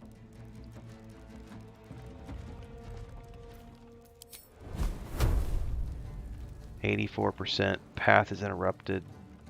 Screw it. Oh, they surrendered. I forgot about that. If you take out the boss, they all run. A lot on my mind, and well, It's one way to do it. Very heavy great axe. I'll take it all. moving ahead. Stop this thing!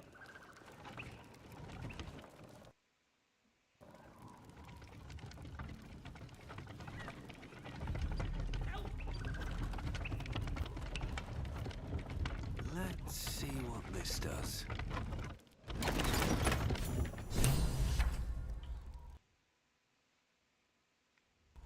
Help me down! Help me, help me. Help me down! Alright. Cut me loose! Working on it, bro.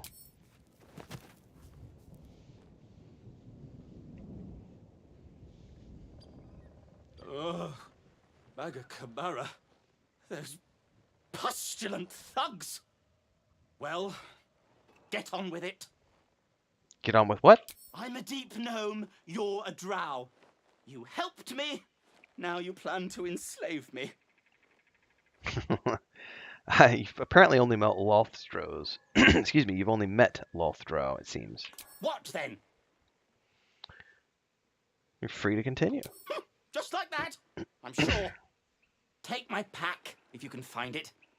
The only reason those goblins caught me was its weight. I'll travel lightly from now on. All right. Good luck, buddy.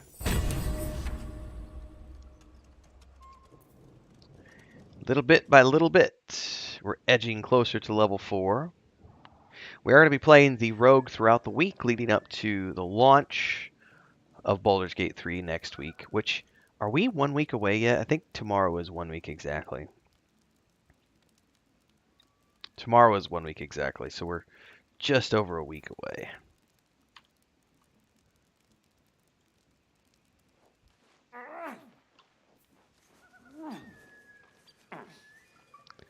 Nothing really up here that I want. Skull Lantern, Burlap Sack.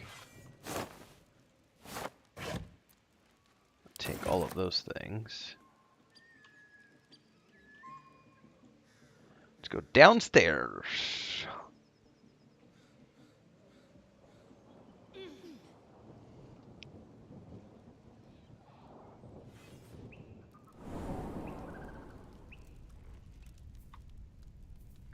There's his backpack, which has some supplies in it. I'm now encumbered, by the way. Ooh.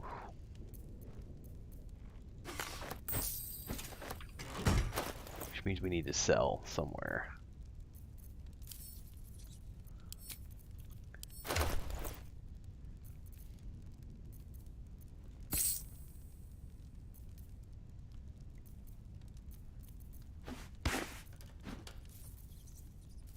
Why not? Give that to him, actually.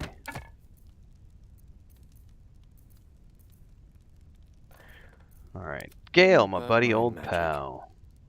You want to learn some spells, man? Learn some spells, bro.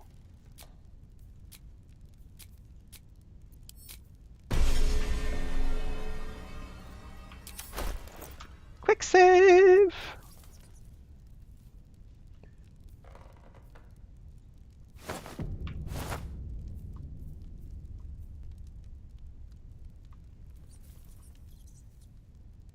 Might as well.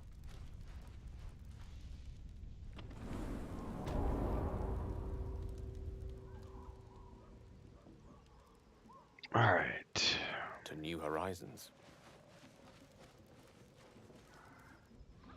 Shadowheart's attention is fixed on a damaged old statue.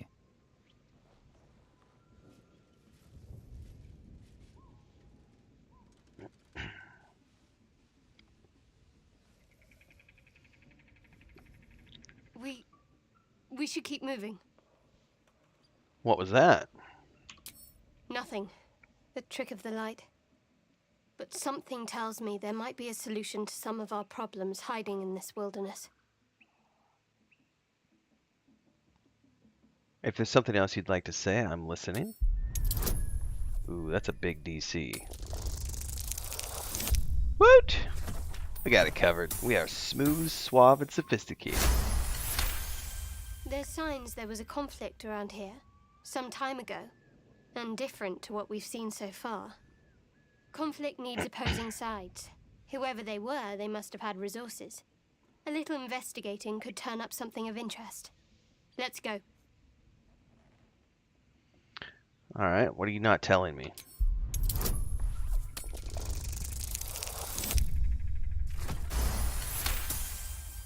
Bringing out that sophistication once again.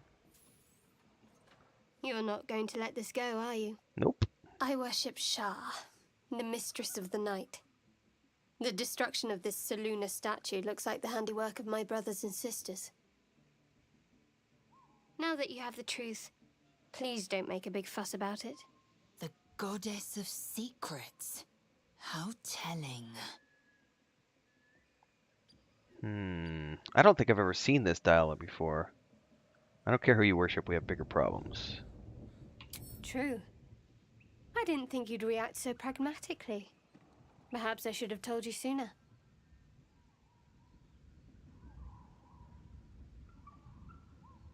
Think there might still be more of them around? The trail's long cold, but perhaps. We can discuss this later. Let's go. Well, cool beans, everybody. I didn't expect to find a new dialogue thing that I hadn't seen before. That was nice. By the way, look at the view out over here, everybody. That's, you can hear the drums as we pan the camera in a little bit.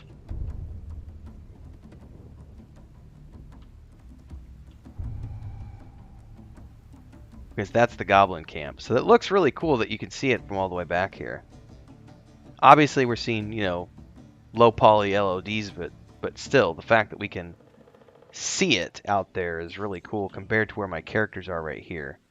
That is a pretty amazing Still alive, so that's progress. screenshot, to be honest with you. Like, the scope of what we're able to see looking out is pretty amazing. Alright, I can't remember if there's anything over here.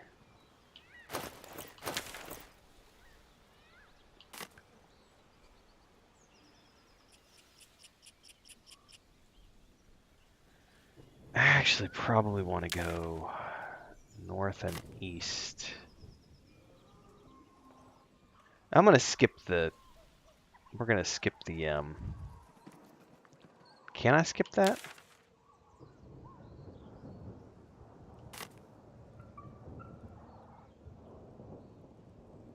Oh, hang on, there's a...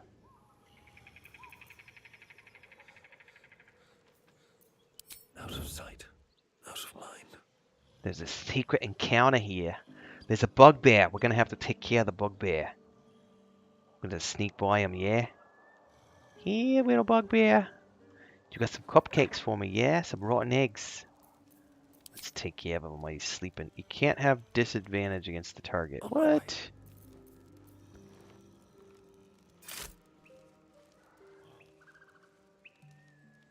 Let's see.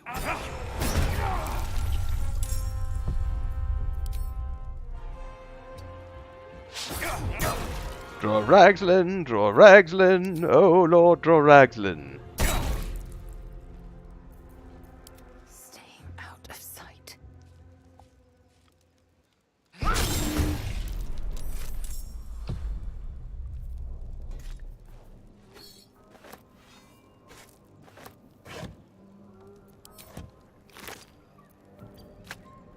Nothing special here.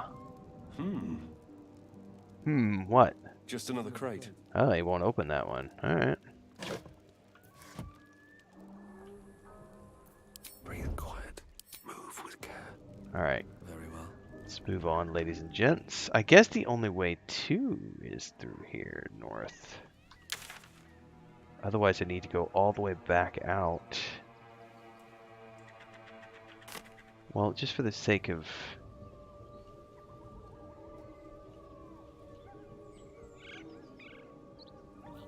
argument. Yeah, we do got to go over here. Creepy crawlies. Well, that was a pretty interesting way to do that Goblin town here, guys, over the last hour or so here in the Blighted Village. Because we pretty much, I would say, I did about 85% of all those fights with just my rogue. Tell me, Lae'zel, when you say we might be purified at your creche, what does Rogue's that been mean pretty exactly? badass. Augusta will affix the Zafisk, the Purifier, to our heads. Its magic will quell the parasite in an instant. Probably need to do a long rest here.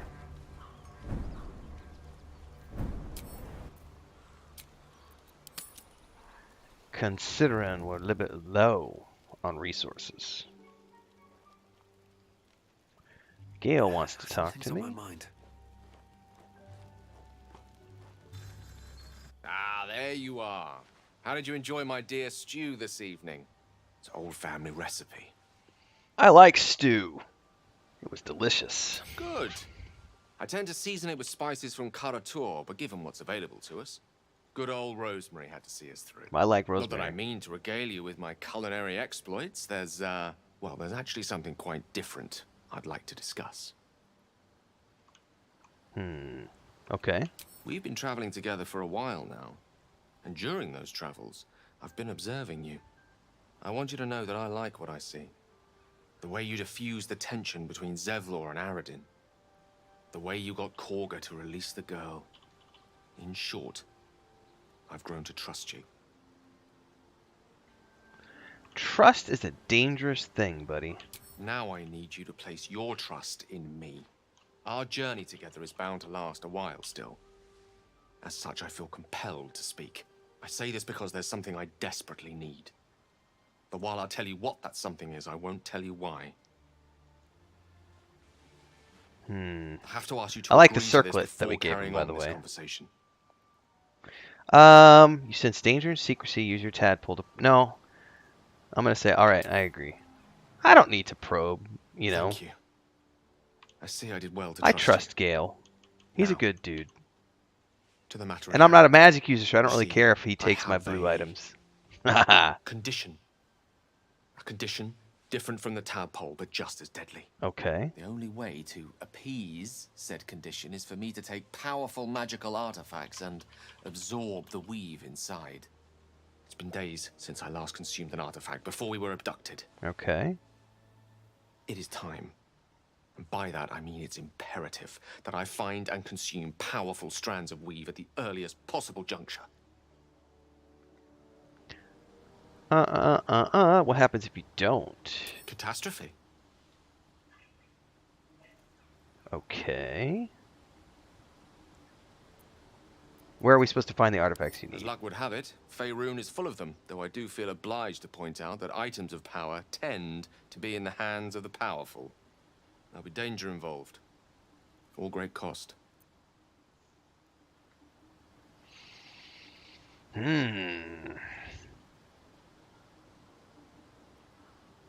Danger? I wouldn't have it any other way. Good. A bit of boldness will serve us well. I know the allure these artifacts hold. I understand their value and their power. All this to say, I understand the sacrifice I ask of you. I hope I can count on you. Yeah, man. Blue items for my equip, for my gear, for my team. Why do you want to chew up my blue items, bro? I need those blue items for my gear. Gale's getting a little greedy with his I need the blue things. Alright. Let's dig in here. Finish our rest.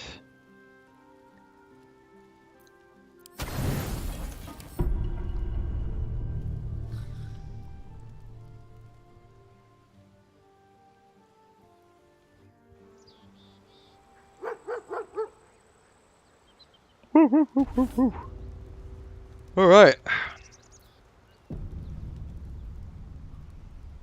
Quick save, because we're about to do something gnarly.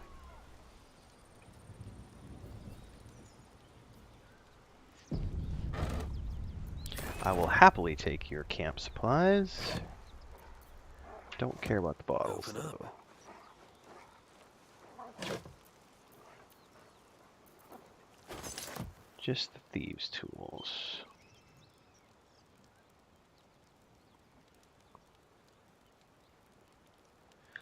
I don't really care to talk to any of these, so I wonder if I'll be able to just get in here and just... Something tore right through these people. They didn't stand a chance. I just want a little look. I have something to ask. The beast reeks of brimstone and offal. Every breath is thick with blood. You hear what comes next before you see the sharp snapping of bones, a yelp of pain as your body starts Cover to your eyes, twist Boo! and Cover your congeal. eyes! You watch with cold realization. This isn't the end of one life, but the start of another. Gnolls, vicious, monstrous humanoids can spawn from the corpses of dying hyenas. Strike while the beast is vulnerable.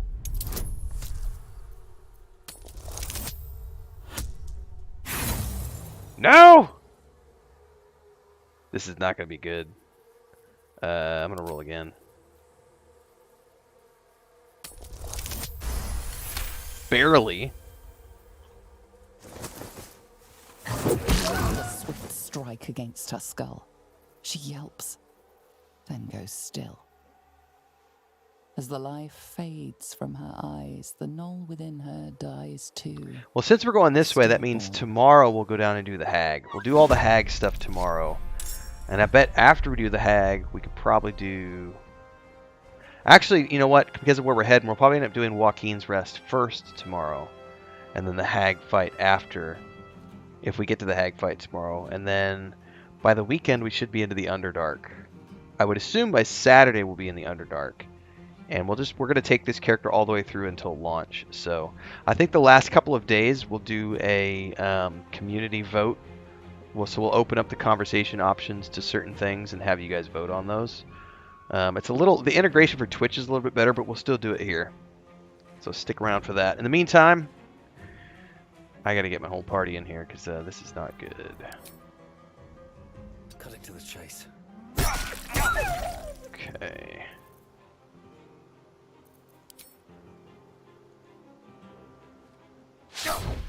I critically missed. What am I to do? Well, you need to torch that hyena before it runs.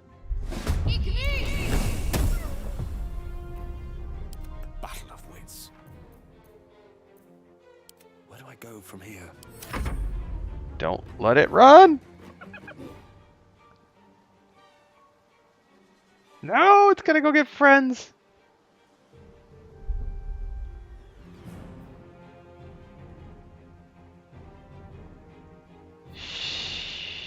Time for some bloody work. Okay. What path lies before me? Swift and lethal. Make way.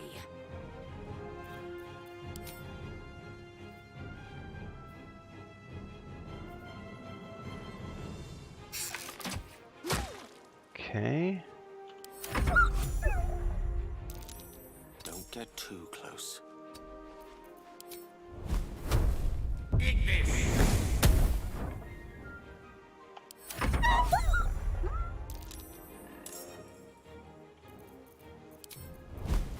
Oh man. Let me strike true. Just don't let them run. That's the big thing, is if they run, they get to the other gnolls, and then we're screwed, because that turns into a really unmanageable fight. No! Don't run! Okay, we're good. Alright, hold up.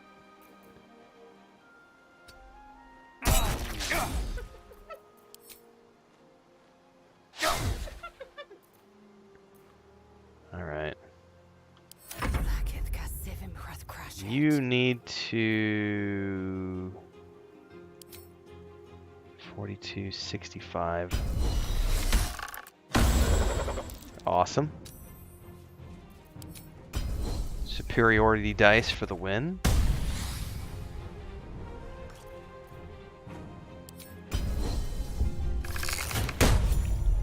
Hyenas birthing gnolls? How horrid. Alright. I've seen greater dangers on Kresh Kalir. Okay, that's a quick savable moment.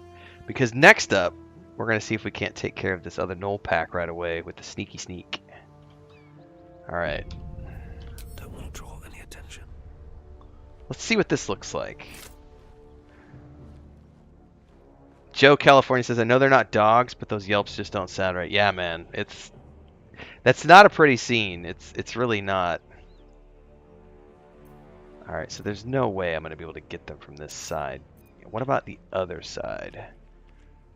They are mostly facing away from there, so we could theoretically get around to the other side. Light on my feet. So, best part about being a rogue. With haste. We just did a little bit of scouting. And we know that we need to go around because they're all facing a different direction. So we're going to go over here, and we're going to come up and around them. Pretty sure I can come up on the back side over here. Yep.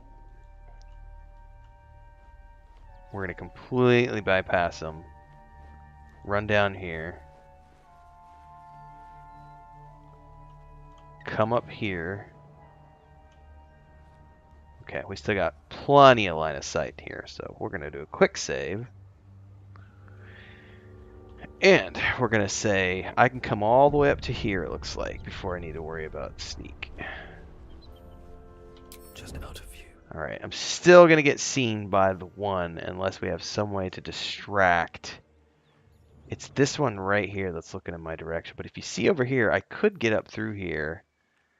It's probably not enough to take one of them out. However, what I can do... Shit, I might have just got seen.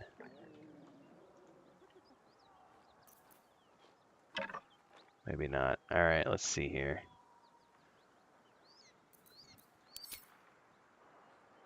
Can't have disadvantage against target. Why do I have disadvantage? Hiding in an obscured area will be caught on sight. Can I jump up here? Genuinely curious. Not enough space. Not enough space. So it's probably not gonna let me jump up on this thing because it's not counting it as a Alright. Well, it's not counting this. It's not wanting to let me do a sneak attack here, so let's just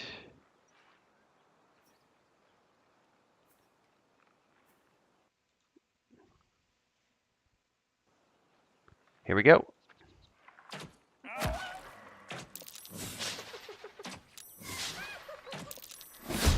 Alright. We've been seen.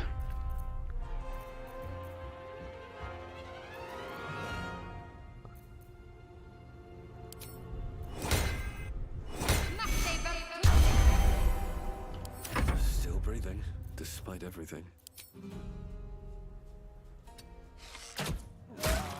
They're all gathered together, so it would be beautiful if Gale could get a chance, but he's not going to.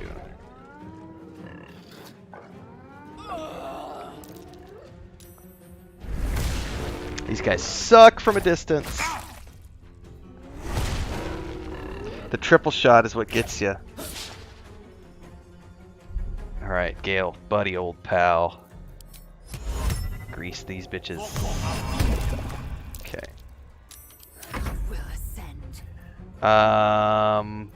Kinda need to not get hit by you, but I'm going to. So let's, I guess.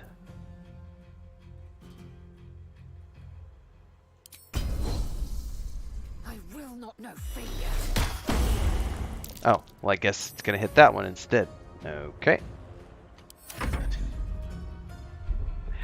Set him on fire!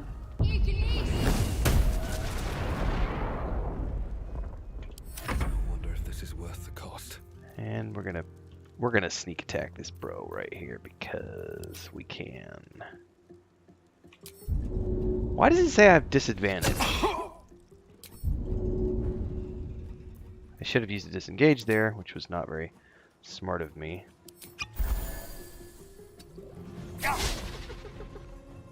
What is imposing disadvantage? Oh, an enemy is close has disadvantage and ranged, but not. That's interesting.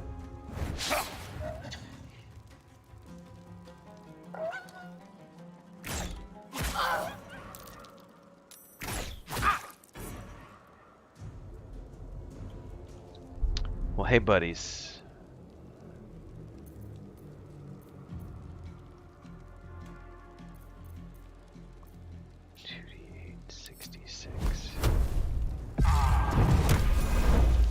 All right, one down. Fury, I am death. No time to waste. Ooh, that's gnarly. Just healed itself by eating another corpse. Alright. Time to deal some punishment. Toasty! Take your... Still on my feet.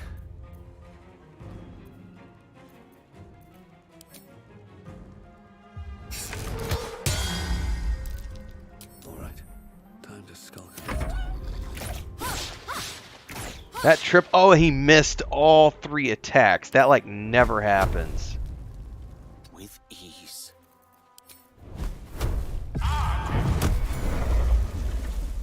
Piece o' cake.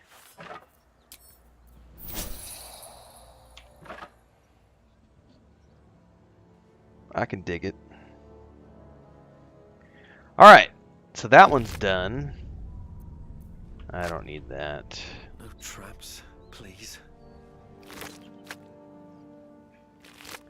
Alright, I think there's one more encounter we probably want to do up around the corner. But we'll do a quick save here. And then we'll get up on it.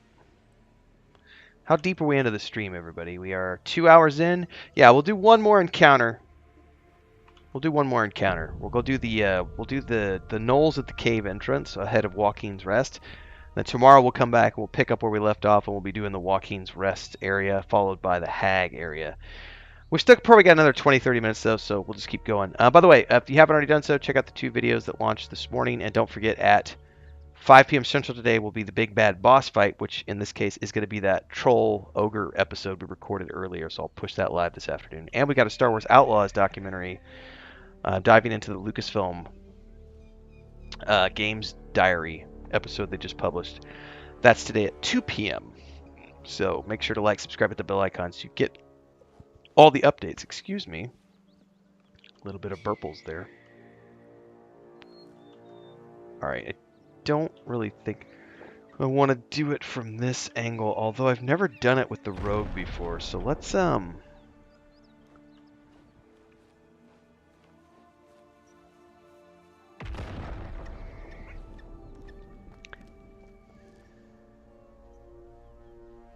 Matter of fact, here's what we're going to do, everybody. We're going to record this as an episode of a big bad boss fight.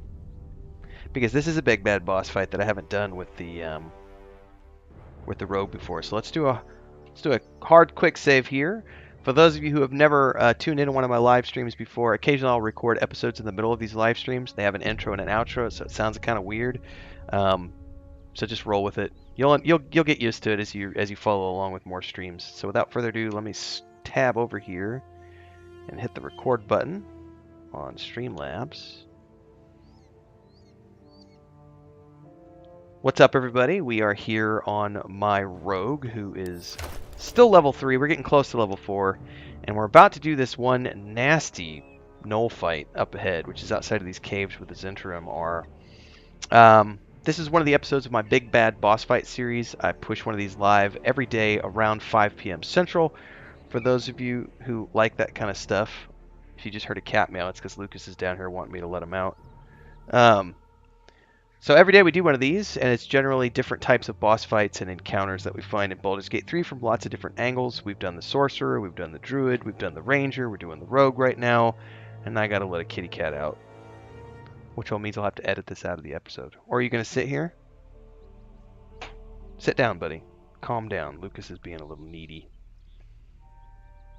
Alright, let's get to it. We're going to sneak.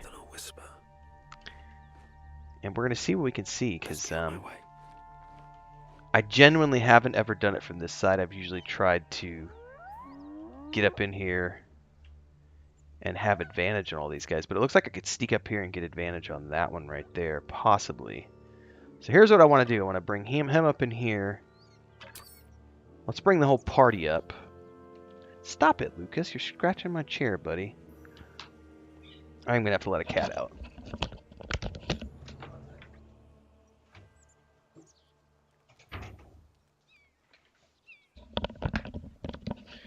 For those who haven't been around a while, Lucas will chew cables if I don't let him out, so he's outside now.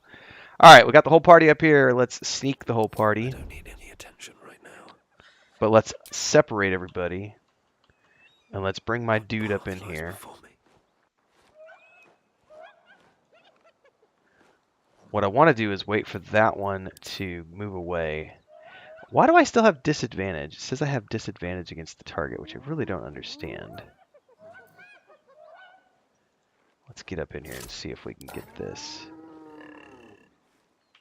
Nope, nope, he got seen.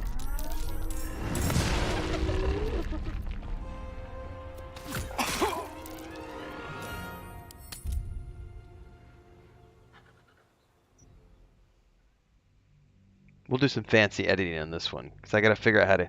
I don't know why I keep getting told I'm at disadvantage when I'm clearly sneaking. Usually that gives it to me well enough. But maybe because of the line of sight stuff. It's all good.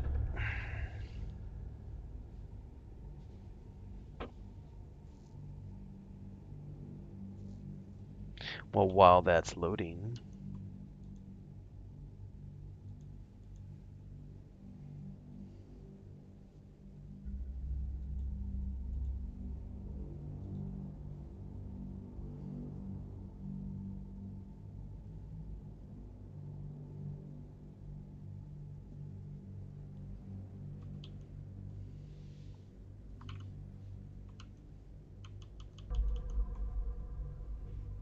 It might be easier to go down there, but I need the high ground is the problem here.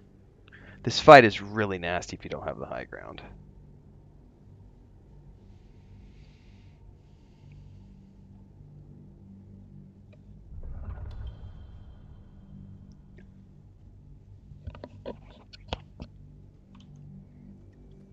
Oh, I know something I can do while I'm waiting for this to load. We'll go in here and edit this.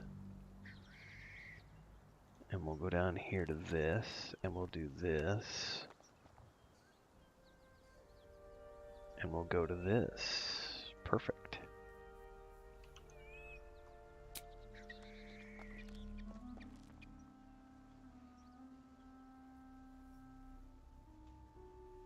All right. Can't risk being in open view. Time to press ahead.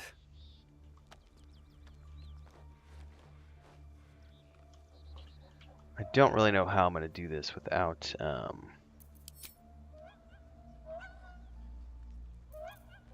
This calls for careful footwork. I am genuinely curious about that right there. Can't have disadvantage, so it's all good. We're going to try this right here. Fall by my hand. We're going to see how many shots we can get off before he sees me and triggers. Take me. Never mind, he decided to run. Oh, what are you doing? That is amazing. At least I got surprised. But the funny thing is how often the UI is like, we're gonna run you all over the place here. Man, I need to chuck something.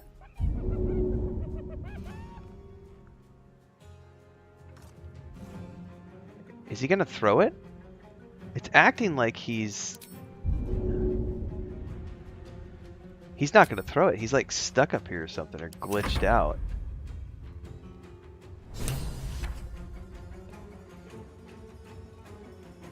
I like showing different angles of the big bad boss fights, so this is kind of interesting to see it work like this. I've never done it from this angle. And that definitely, at least I got him surprised, but it's also not, it didn't let me do anything from that vantage point, which is really odd.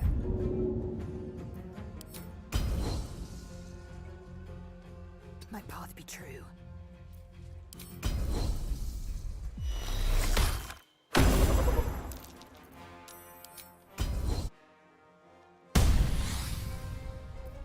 Let's do another one of those.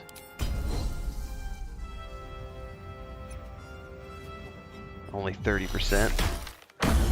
Hey, at least I got her frightened. It's better than nothing. Alright, let's get the guiding bolt 2, please. At least I got her with a crit hit. That's awesome. Okay, Gale, buddy, old pal. Can't reach? Yeah, you can. Can I sleep any of these? I can sleep those. Not enough movement. Perfect. Alright, now why can't... Must... Who knows? 50%. I don't need any attention right now. That thing's frightened. Is he gonna come for me or attack his own? He's gonna, okay, attack their own. He's trying to wake up the sleeping mobs. Oh! Get them all in one spot. Let's grease him, bro. Grease him. How did he see me? I'm hidden up top.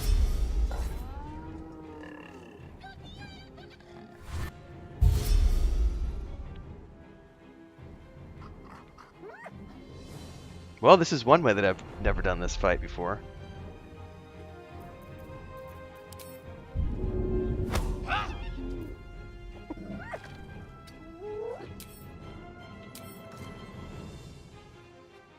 Well, I'm not going to get as close as I want, but we are going to try a knockback. Missed. What should I do? You should use Guiding Bolt again. Okay, Big Boss is dead. That's the most important thing. Gale, you need to heal, buddy. Alright, we're spread out a little bit more now, which will help against the AoEs. The ranged guys are the ones I gotta worry about, because they'll start their triple attacks here in a minute. Yep. I don't mind if they pew-pew on Lae'zel. Alright. I can't watch him right now, Chris. He's trying to chew cables. If you can keep an eye on him for the moment, please. Thank you. He was being really not ornery a few minutes ago, so... Alright, thank you. Is somebody out back in the woods? Oh, they're still fighting. Okay, there's all those male cats. Alright, thank you. Okay. I can't shove this guy. So, there's... Can't take a bonus action or reactions because I'm soul numbed. That sucks. And I only have a 25% to land stuff. That is just not cool.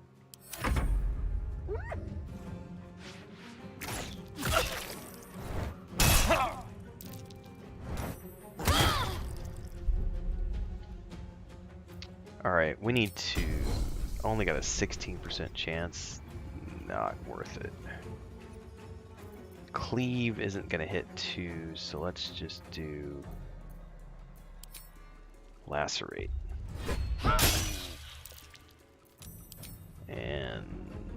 Pommel Strike. Let's end this. Okay, main hand attack.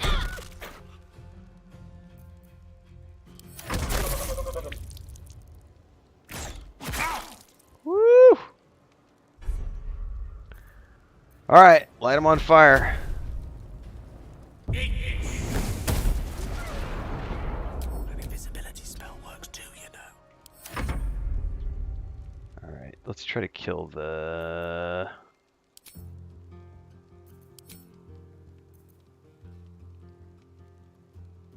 I kind of need to just take care of this. Sucks I don't get a bonus action. I can't take any potions or anything.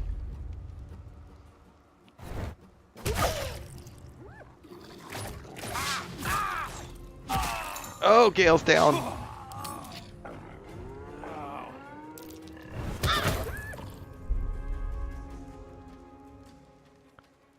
Frack, I really need to...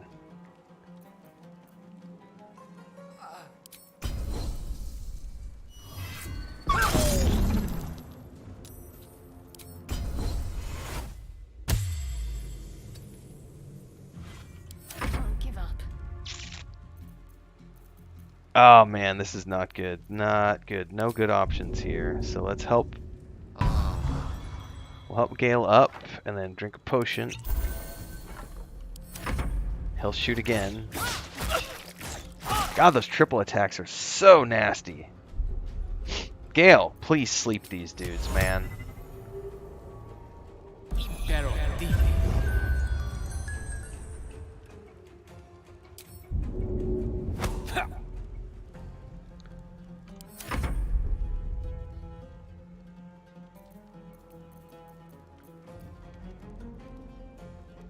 I ought to just jump down, but I'm not gonna be able to. I can't jump, so I can't use my. I can't do anything.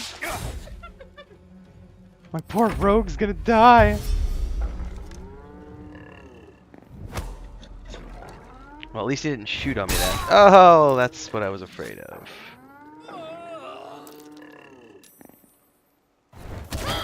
My goodness. All right, Lae'zel. Just hit it. Chug a potion. Ready.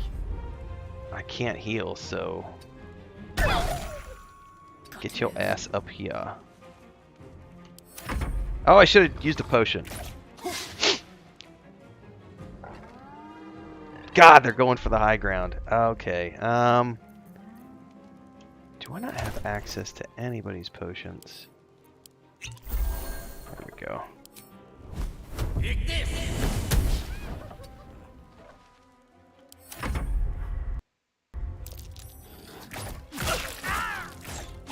Yeah, doing it from this angle is not ideal.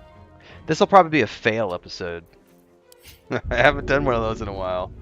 I think it's fun to show the fails on video as well, because it shows people ways that you could do it properly and ways that you could do it and fail. Sometimes the dice are not in your favor. Now Gale's down. God, those triple shots are just brutal. Don't want to draw any attention.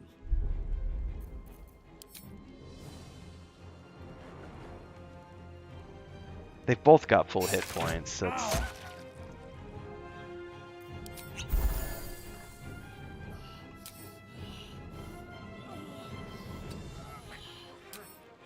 Don't waste a step.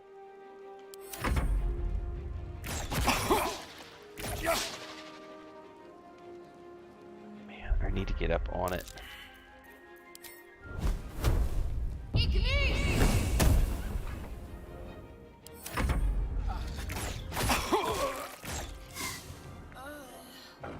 That's not good. It's not good. Oh, Joe California says, thank you for filling on purpose to help us. I am happy to fail on a live stream, everyone. Which is the perfect moment for me to say, since this is the episode format as well that we're recording right here.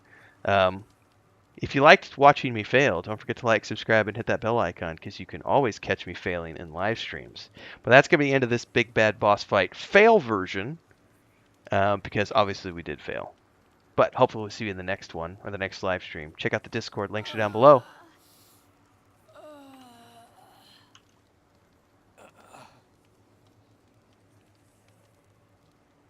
Alright, we'll go ahead and reload that, and we will be prepared tomorrow to pick up where we left off. Here's what we're about to do, everybody. We're going to roll everybody over to the premiere of the Star Wars Outlaws documentary that Lucasfilm Games filmed and published recently. If you've never done one of these redirects on YouTube before, the way it's going to work is as this stream ends, it's going to automatically put you over into the next video, which I'm going to be kicking off live as soon as this video ends. So there might be a brief pause as you're switched over to the other one. There'll then be a countdown, but it'll do it all automatically for you, so you don't have to go anywhere. You don't have to change the channel. We're going to roll right into that video. I will be joining you for that premiere, so I'll see you guys over in that other video here in a couple of minutes. Obviously, we're going to be continuing onwards with this tomorrow, same time, same place. So we'll be starting around 11 a.m. Central. We're going to be continuing the Rogue playthrough. We're going to pick up where we left off here, so we'll be doing this boss fight again tomorrow from a different perspective. And at 5 p.m. today, don't forget, I will be pushing the Troll and Ogre fight live to the channel as one of the big bad boss fights. So don't forget to like, subscribe, and hit the bell icon. We're going to get the redirect going, everybody, and I'll see you over in the premiere for the Star Wars Outlaws deep dive behind the scenes video.